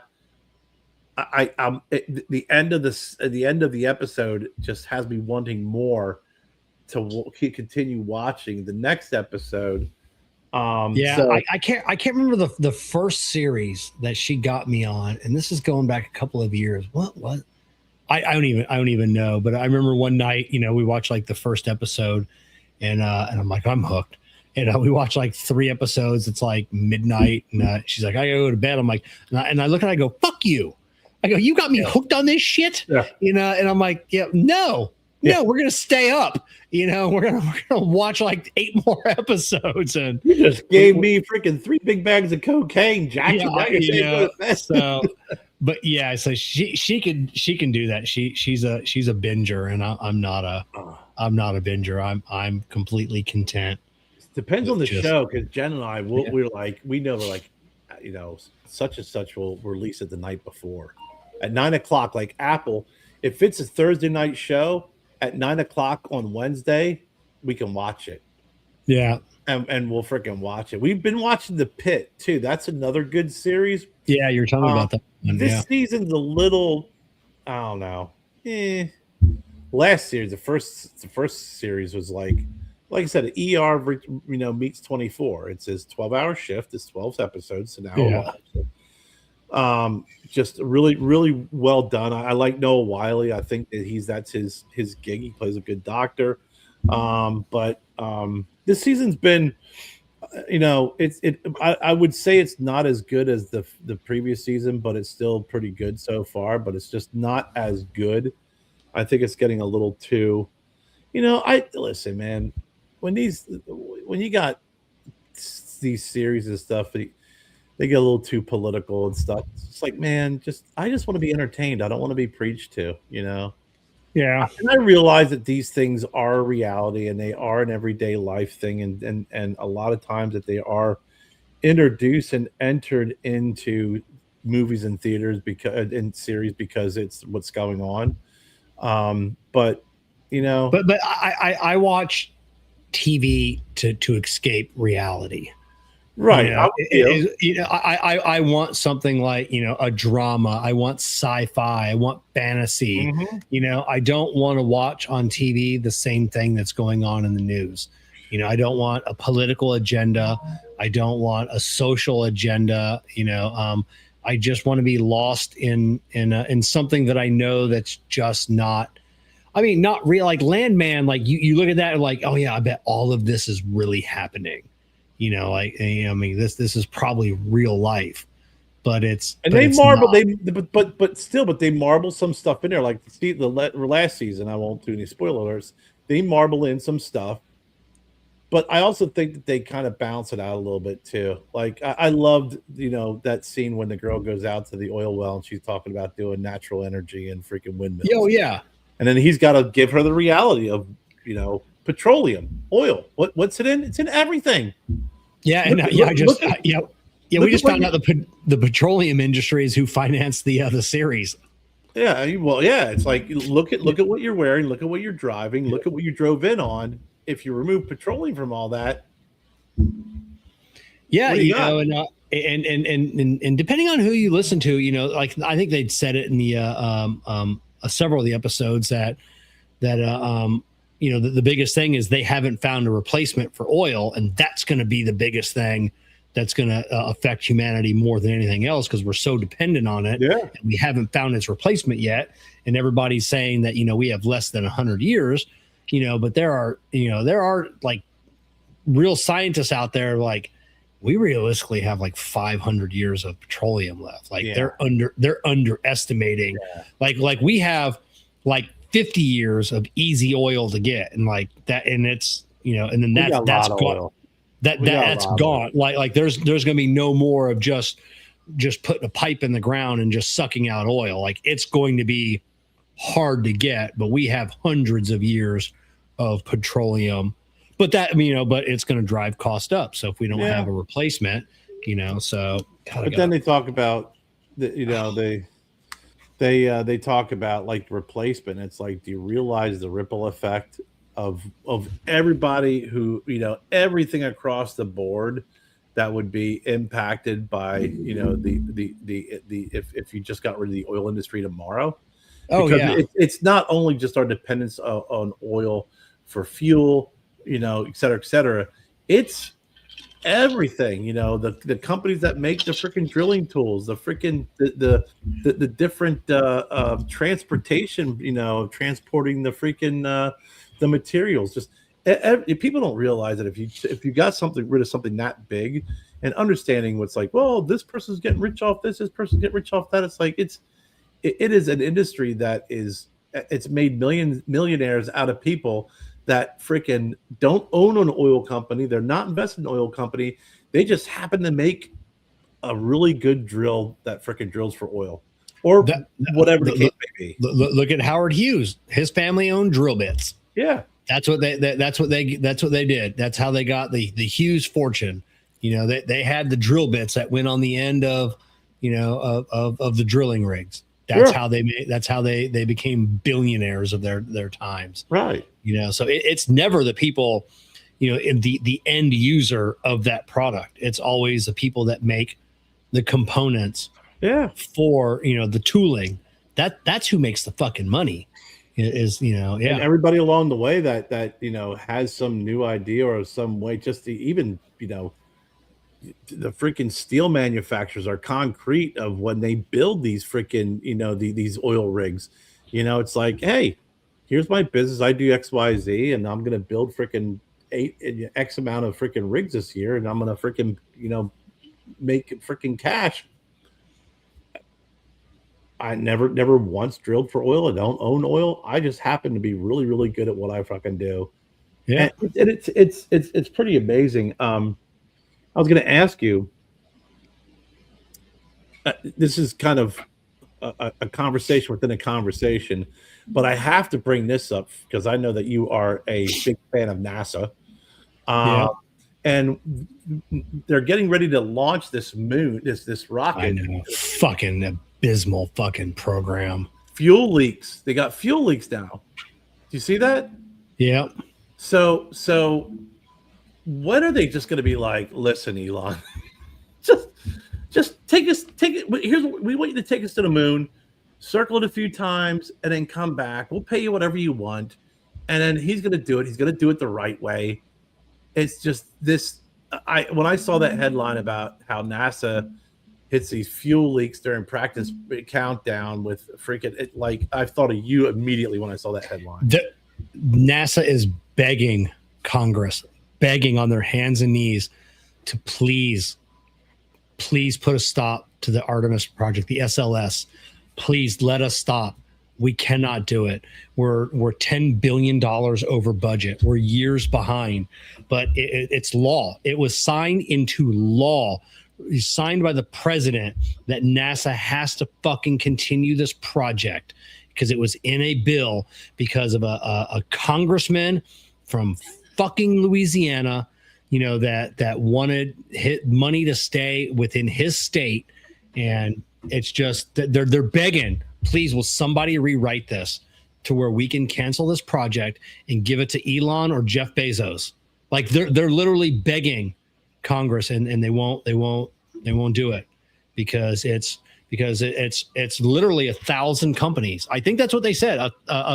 974 companies that design products that go into this, and it's all the people that are involved. Then when you look at Elon and you look at the side by side of the rockets, he's got the 3 rockets for there's like 34 rockets that go on his big booster, and you start with like the first one, like 1,000 miles of wiring and pipe, and then the second one it like have that, and then the third one looks like it doesn't even look like an engine. Like where's the stuff that goes on it? Yeah, like there's no piping, there's no electronics. It's got like 8 components versus 800, and like they just keep refining and keep getting it better and better because he has the incentive to make it better, cheaper, faster, reusable. And NASA doesn't have that. Every time this fucking SLS goes up, the $1 billion that gets dropped in the ocean that cannot be recovered. It's $1 billion gone. And then some people are estimating it at $4 billion, but they say reasonably every time they launch, it's $1 billion that gets lost. If I had $18 million or even cheaper, if it's a smaller satellite, I can contact Elon. Like, hey, can you put this up? Like these little CubeSats that are like the really small ones. I mean, it's only tens of thousands of dollars. Like, yeah, and then we have room. We'll just throw that on our next launch, and that's it. But NASA and the space shuttle, it was it $20 million a kilo or something like. I mean, it was some stupid number like that. And it's just they keep doubling down. It said here, President Obama signed it into law. The NASA was it 2010 signed into law the NASA Authorization Act of 2010, which included requirements for immediate development of space launch system. 2017, Trump signed into executive order to reestablish the National Space Council and continued the funding. And it looks like here somewhere, 2019, they did another 1.6 billion. 2020 is when there's another increase of 12%, like you're talking about, the amount of money that's being spent. And this is coming from the White House, was the request in this. And I think it was right around 2020, 2021 is when they did some preliminary designs that were accepted by SpaceX. And 2021 is when they kind of integrated the privatized companies coming in and helping out and working out. But it just by looking at from 2010 until now, it's been a shit ton of money thrown at this program. But they are showing that there's a lot of contracts going to SpaceX. They farmed out the they farmed out. SpaceX is going to decommission the space station because NASA just can't figure out how to do it. So SpaceX is in charge of that. And I think they just awarded SpaceX the contract to pick up the Mars samples, because we have all these samples, that the rovers have been digging, and we need to get them back. And I think something like NASA said, if we did it, it's going to be like 2035 or something, 2040 before we can figure out how to get them back. And it's like, what? Get the fuck out. So they just awarded that to SpaceX to try and figure it out. Hey, do you want this? Can you bring these samples back to us? And Elon's like, yeah, I'll figure it out. So like, it's they had these rovers digging up these samples and putting them in these little tubes and then like dropping them like in certain areas. Like they're just piling up, and they never had a plan back then. They just said, eventually we'll figure out how to get these back. So they were doing it without a plan to get them back. Like they had no idea. They just figured, well, eventually we'll figure this out, and it's just. Well, the thing I read is and I don't know if you've seen this, but is they want to get to the moon because of, is it the one hydrogen or something up there that they said China is already up there collecting it. It's a new energy source. Yeah, well, is China really there? They say they are, but then they're not. I don't know. I mean, we'll be working with the moon people when we're up there. It's not a big deal. They're going to help us out. But yeah. I mean I remember reading about that China's, it's arguable. Helium-3 is what it is. Helium-3. Because we're running out of helium here on Earth, and but yeah, it's just. And they said it's it's potential fusion energy, which is rare.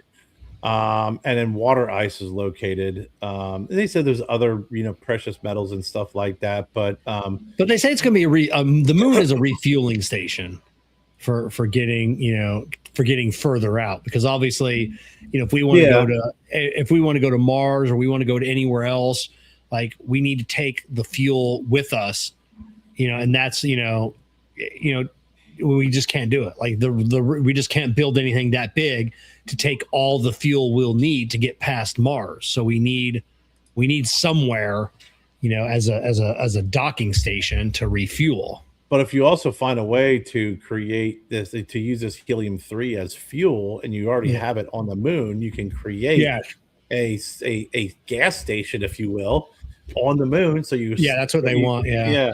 But it is pretty interesting. I did read that they said China's already there, and I'm like you. I'm like, what happens when we get to the moon and we realize it's hollow?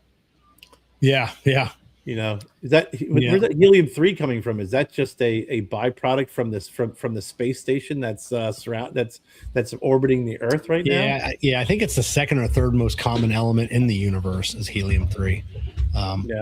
But we just have a limited supply here on Earth. We did find last year a new a giant reserve, that is going to take us, into the foreseeable future. We thought we were kind of running out.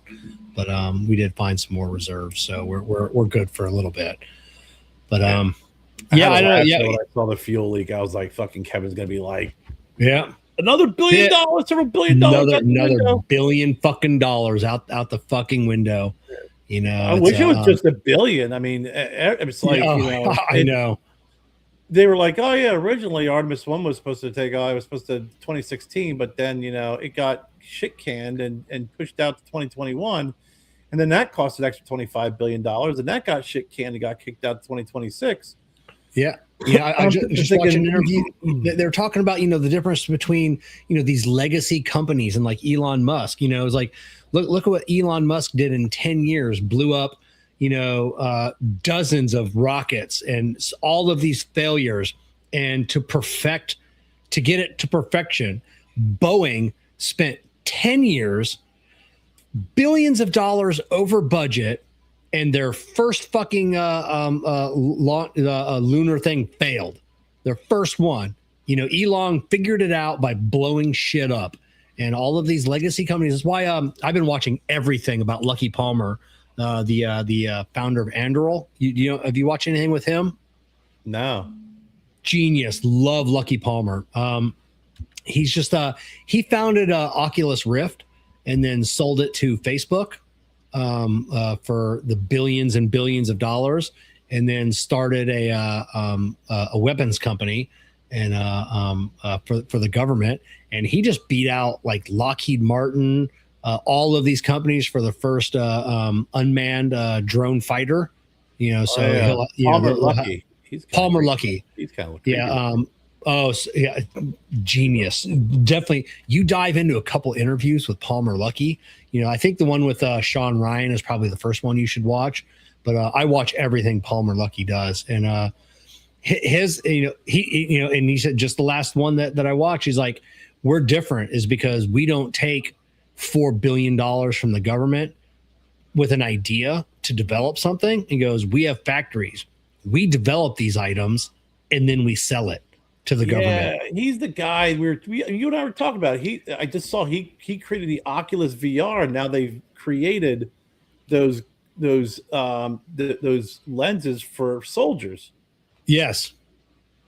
So it's literally like the soldiers put that on their helmet, and it's become a video game. They can check down in distance to their enemies. They can see through walls. They can see heat signatures because they all connect. And they all connect to the drones. They all connect to each soldier. So when you're looking at a building, if there's a soldier on the other side, you get to see through that building.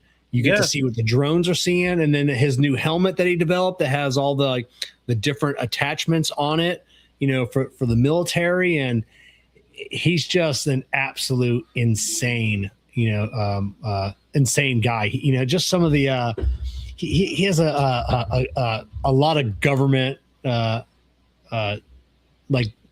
boats and planes and things that, the average person should not own.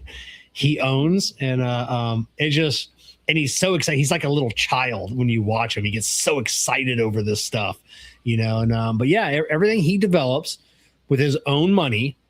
And then he goes to the government like, hey, I have this. Would you like to buy it? And then his goal is, so I forget what it was a rocket or a missile that he was developing. And everything that he develops can be produced anywhere. Like he wants to go back to like World War II, to where if like shit hits the fan, like GM can convert their assembly line to build a tank, to build a Jeep, to build planes, and everything he does. He said like this new rocket that that he developed. He goes, there was like certain components that to save money and weight, he could have made. There's only 2 machine shops in the U.S. that could produce this component, but they decided to make it like bigger and heavier than it should be, because every machine shop in the US can make it. He goes, there's nobody that can't make this. So if we needed to ramp up production tomorrow and the government said, hey, we need, like, shit's going down, we need 1 million of these. He goes, yeah, everybody can make it. He doesn't have to contract these 2 companies that have limited supply, you only have manpower so many hours in a day, so we decided to go and make the component different so everybody can make it. And that's his goal on most of his things that he builds, is to where, like I said, if shit hits the fan, everybody can make it. Yeah. I was now that we're kind of talking about it, I could not What's going on, John? Some of the things that he's created, and in his little fallout with Facebook. It's funny seeing him and what's his face from Facebook in a picture where it's just like, if you saw those 2 guys just hanging out, you'd be like, Revenge of the Nerds, like nerds. Oh, and, yeah. They got probably between them, they're freaking how many billions of dollars they have. I mean, he sold freaking Oculus VR to freaking Facebook for $2 billion. Yeah, and then he got fired from Facebook for donating. I saw that. $8,000 to a Republican campaign, so they fired him. Yeah, and, and it was That's just crazy. But yeah, I mean, it's amazing.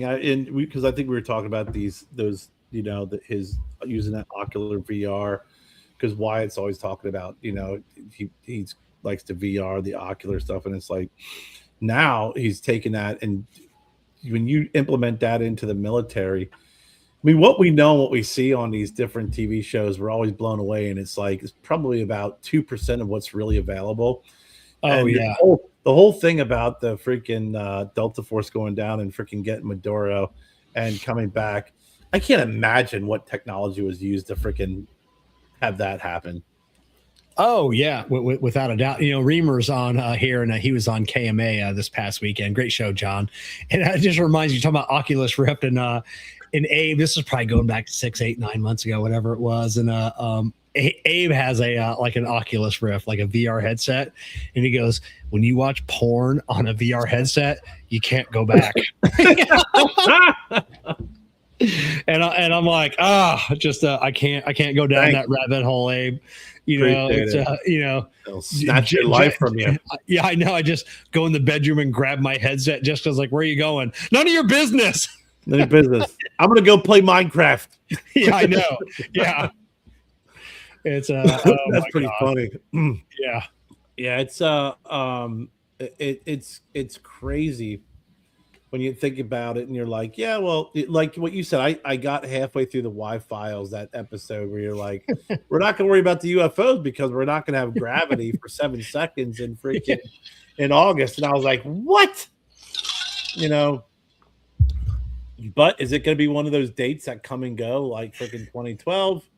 I got to write that date down and put that in my phone, because I want to do a photo in like on that like the day before of like me like sitting outside like chained to the ground, and and then just the caption will be like, if you know, and just see how many people understand like what I'm doing. It's crazy though when you think about it. It's like, can you imagine if gravity was just eliminated for 7 seconds? Like, it's 7 seconds is a long time. Oh yeah. It was I think the old like the old saying was like 60 seconds. It was, what was it? The 60 seconds isn't a long time depending on which side of the bathroom door you're on. Yeah. That's funny. I always laugh too. It's like, 60 seconds isn't long until you're listening to a voicemail. Yeah. A 60-second voicemail feels like a fucking eternity. 60 seconds isn't long until you're at work and one of your coworkers or your boss comes up to you and like, hey, watch this video. You're like, and you're watching like, and you're watching that the little ticker at the bottom going, what? I think this is like 3 minutes. Like what the fuck is going on? What is going on here? And it's just like, oh my God. Yeah, but Seven's. I got halfway through it. I got to watch the rest of it, But it's gonna be, I love him, the guy from the Y-Files. Oh, he's on. I just started tonight. He did an interview with Tucker. Oh, he did. Oh my God, I'm interested. I you know what? There's a part of me that thinks he's part of the disinformation, freaking, because he's that whole Brazilian UFO event. He covers it and he dismisses it all. Yeah, I know. I think for some reason, I think he is. I think he's part of a disinformation. I do. I don't think he is. You don't think so? I don't think so. But that Tucker interview starts off really good. Like I'm only like 15, 20 minutes in, and man, I'm hooked. Like Tucker, I love Tucker. Tucker's just. Whether you like his political opinions or not, Tucker has a childlike curiosity that I love. Like when he talks to AJ and he's like, I didn't know that. He goes, tell me more. What do you think about this? He's genuine. He is genuine. He has this curiosity.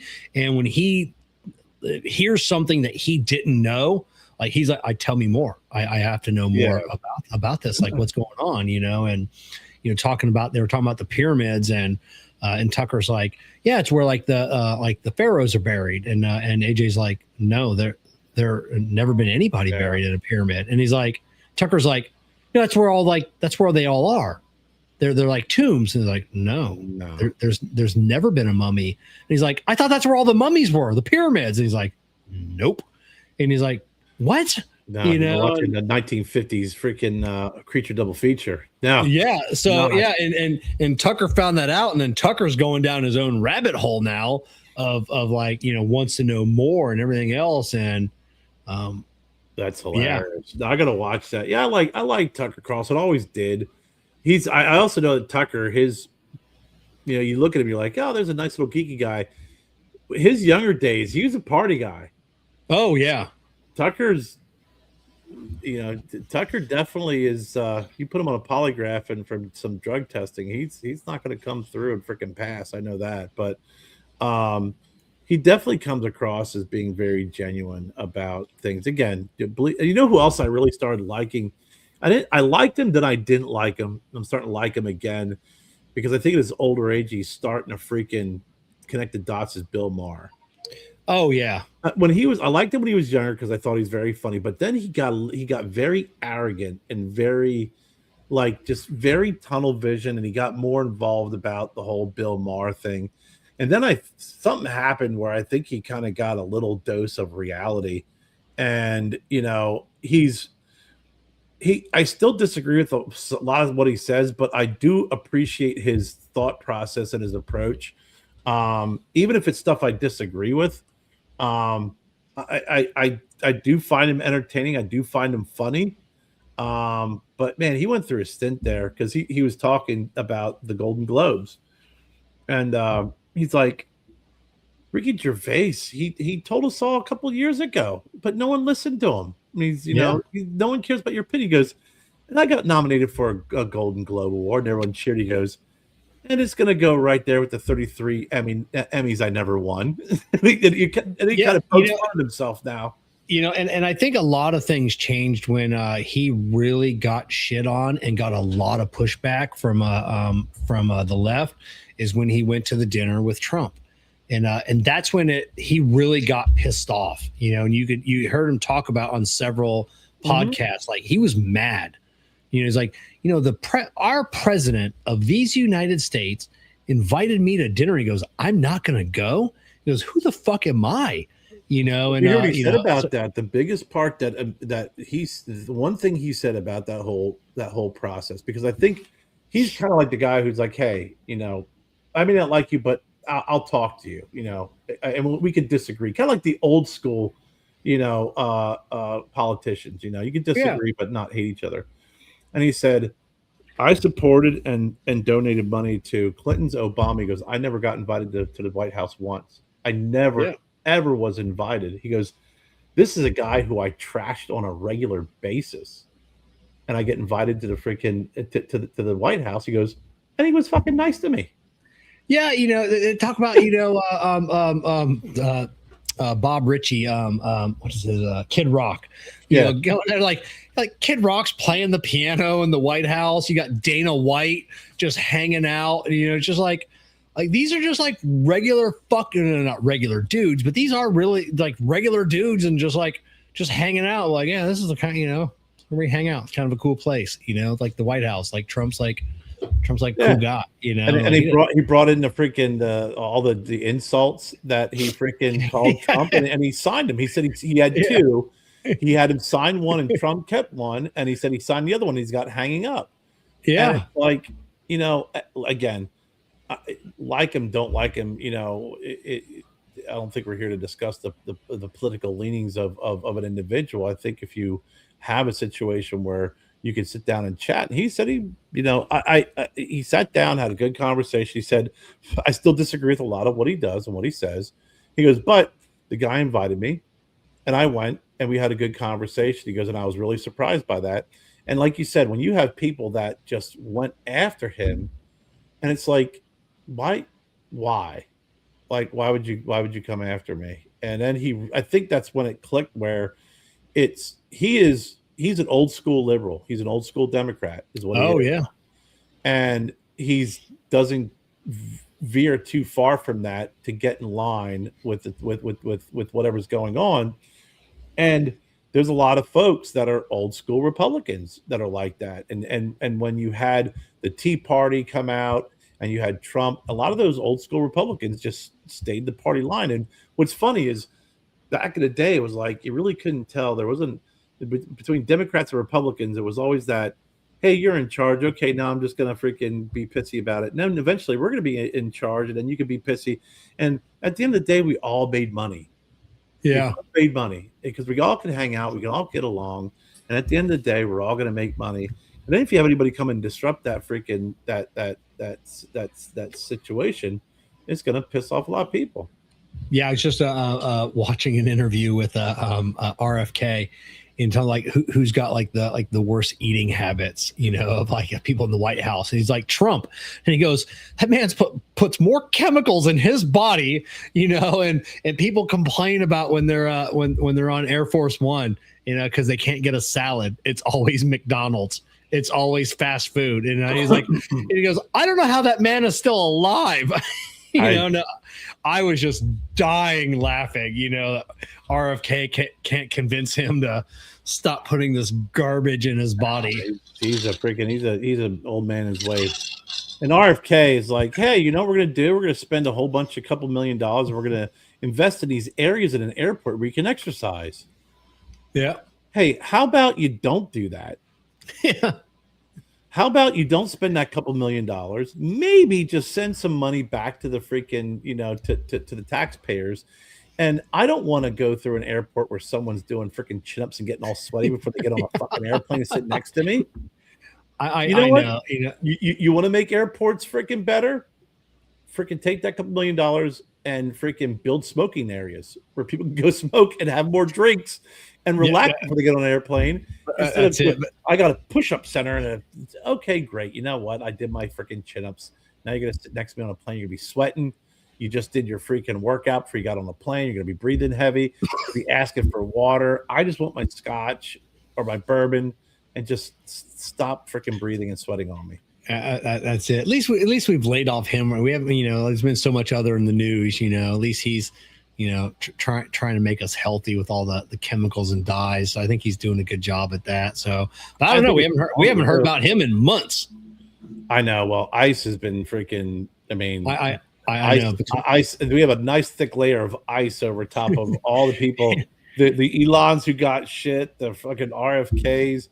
I love watching these congressional hearings at Marco Rubio, because man, that guy's fucking smart. He just fucking throws it back at him. And I think Cuba's our next one. I think Cuba's our next the fall. Yeah. I think we're gonna see that before the end of Trump's term, as I think we're finally gonna see Cuba. Yeah. Rubio's a smart dude. He always was. Yeah. I think when you watch some of those earlier presidential debates when he's going against Trump, Trump will get him going. Like he's Trump's that kind of arguer that will just knock anybody off their A game. You know? I mean, he just comes in like a freaking hurricane and just says, "Hey, here are the rules." Yeah, throw them out. And he just does whatever. But then when you have like someone like Rubio, and then you're like, okay, well, Trump's your president now. He kind of straightens up a little bit more, and he's very, very sharp dude. The one guy I always thought was pretty smart, and sometimes lately I get a little is Ted Cruz. I'm always I'm always on a fence with that guy. Pretty sure he's a Green River killer, but we won't know about that for a while. But I mean, because there's people like that on the Democratic Party too. You're like, man, that person's just sharp. They're smart to sharp, and then you get someone coming, you're like, God damn, how did you get elected? Some of these folks that are in there, and that's why I'm all about terms. Just put some terms on these folks so they can't be career politicians.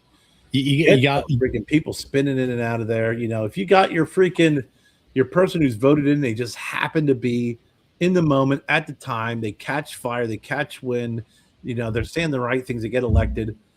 They're not going to be in there saying stupid shit for too long. And that's on both sides, because both sides have it. God damn, they do. Yeah, I know. I think they're setting it up for a Gavin Newsom and AOC on the Democratic side, and a JD Vance and Rubio on the Republican side. So I think they said the JD and the Rubio is a lock on the next run. If you got what's his face in AOC, man, I don't know, man. They're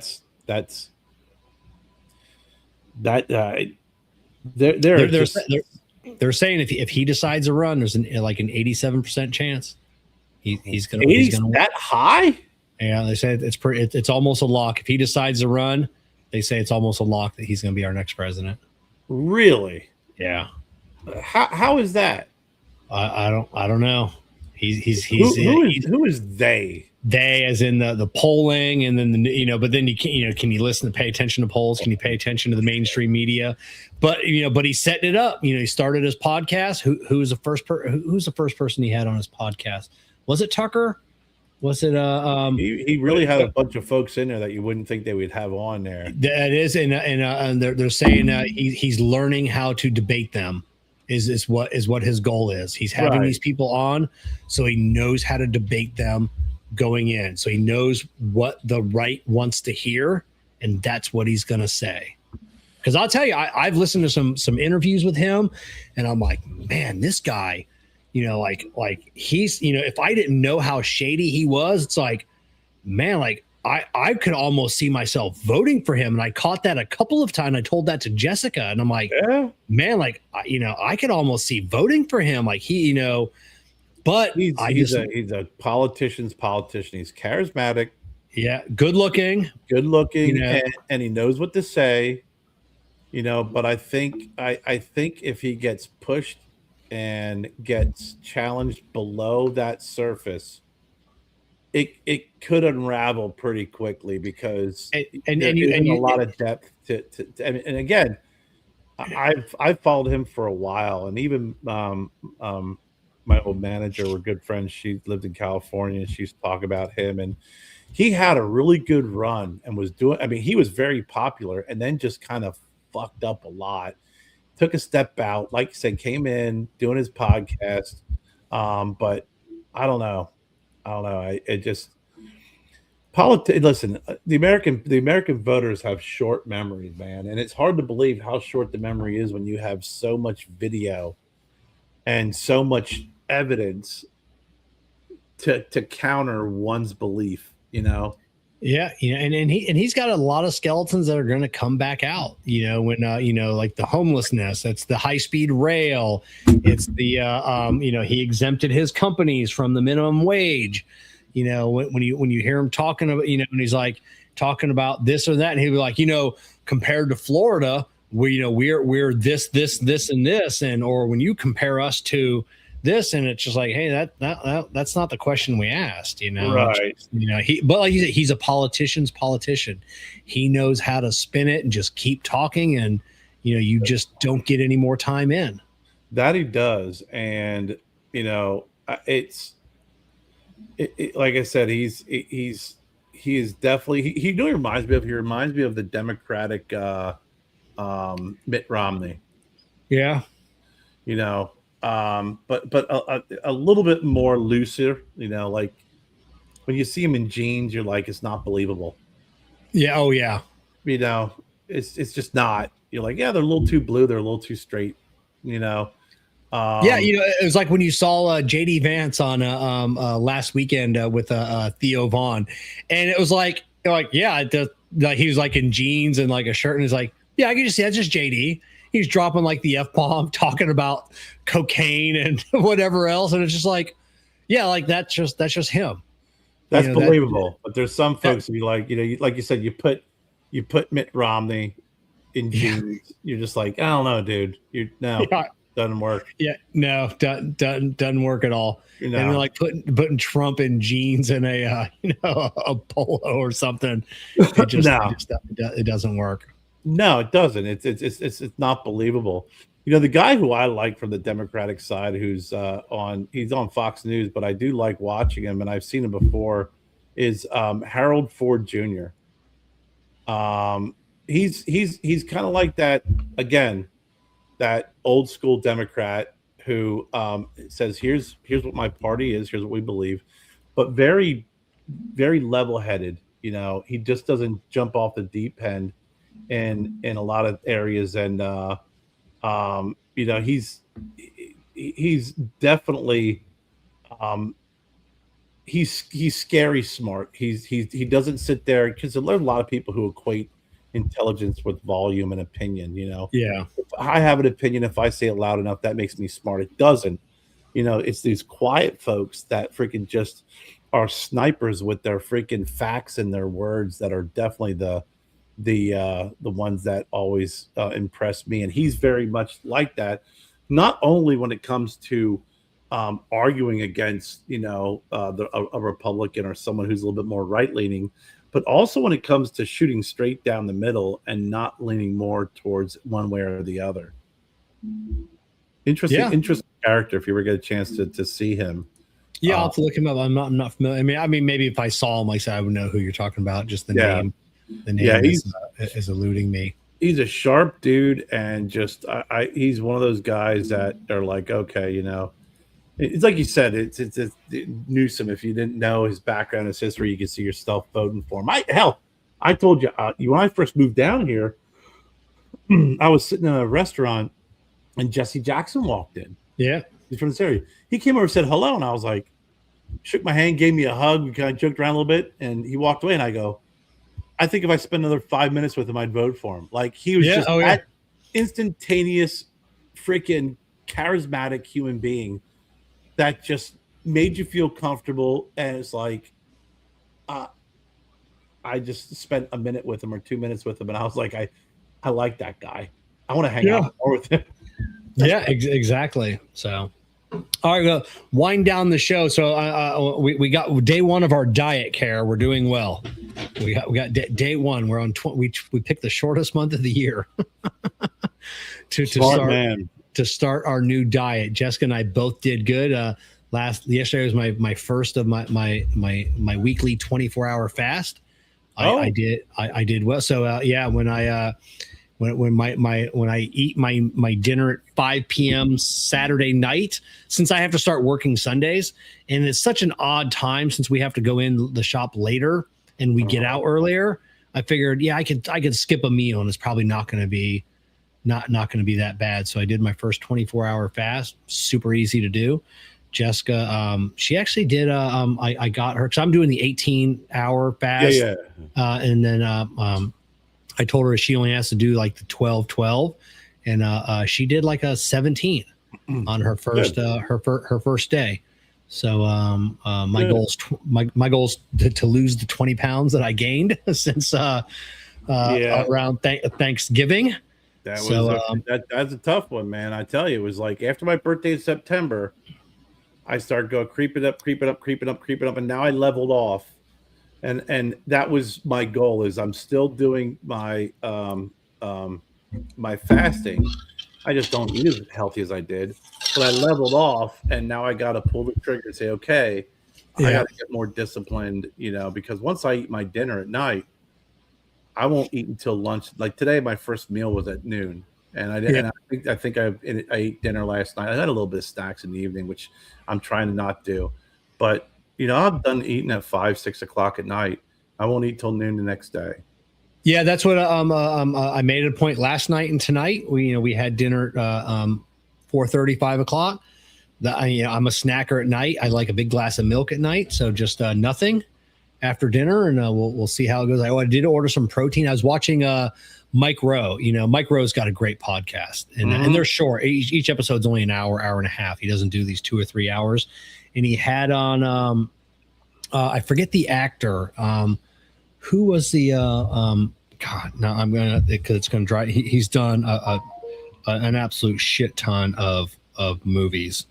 That narrows it down. Yeah, I know. As soon as I say his name, you'll. Oh, you say you got protein?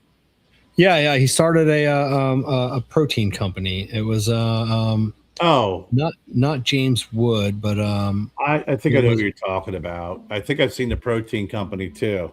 Yeah. God, was that an old episode that I saw? Let me look at my view my history here, which I'll have to dive deep into going backwards here. What is the name of that actor? Neil McDonough. Yes, Neil McDonough, the guy he's very Christian actor. He's very got fired from a Band of Brothers because he wouldn't kiss another woman. He only refused it.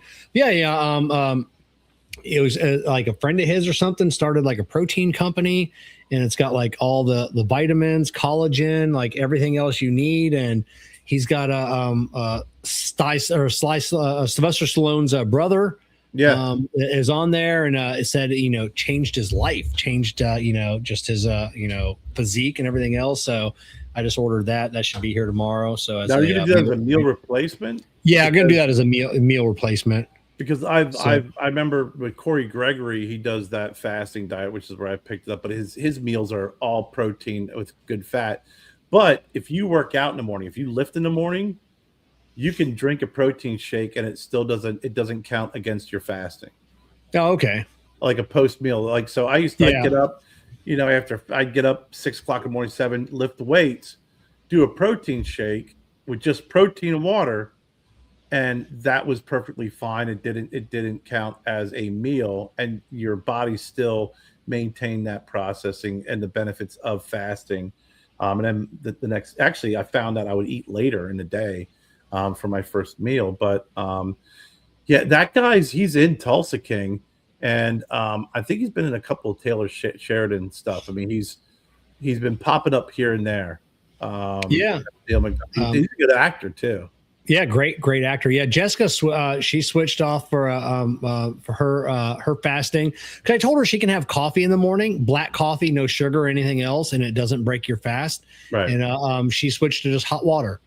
She done some reading, just some hot water your body will like accept that as a substitute for coffee.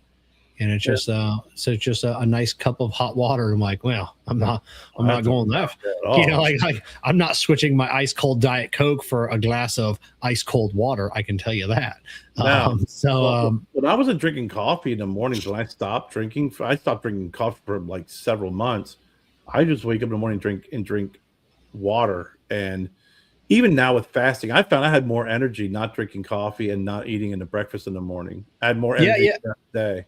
Yeah, I can't drink caffeine anymore. Like I said, when I did that when I was like in the 9-month like fasting, trying to drop that weight, and I gave up all caffeine, my Monsters, my fancy drinks from Dunkin', and now I still can't. And that's been over a year. I still can't drink. I'll have one, but it wrecks my gut. Coke, though. Yeah, Diet Coke. Yeah, it's different. Yeah. But I think it's all the sugar, the caffeine, the guarine, all that stuff.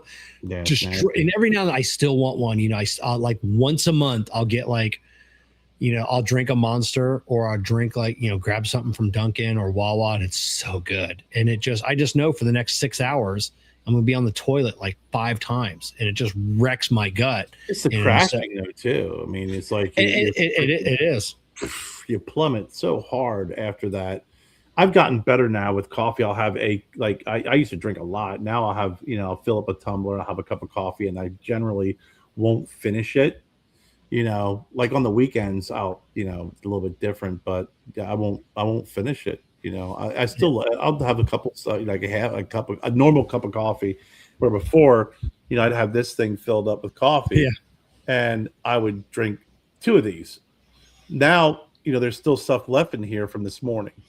Yep. And Mr. Almost 7, talk to us about the Crown Heads La Imperioso. That's all I got to say about that cigar. Really? It's a cheap cigar. It's not a high end Crown Heads. Man, it's just not good enough to come back to. Even John Huber, I think, will tell you that. Like, it's not even his favorite. Yeah, I think it's So the La Imperioso, I believe, is the only cigar John ever did in a 6x60. Unable to communicate the boundary backup. Oh, what is that? The blue band. Okay, yeah. Is it the blue band? Yeah. It's got that light baby blue cigar band. I heard the name, and I thought I knew what it was. When I looked at the first picture, I was like, okay, yeah. I haven't smoked one of those in a long time, only because, like you said, if you smoke it, if it sticks with you, you'll go back to it. There's a lot of great Crown Heads out there to smoke. That's just not one of them. Did you turn your microphone off, Kevin, or did you freeze? I think Kevin's frozen. No, am I back? Yeah, you're back now. Yeah. All right. So yeah, I'm getting an error message on my computer here. Let's end this while my computer's still on. Got to get an apple. So, yeah. All right, everybody. See you back next Monday night. See you.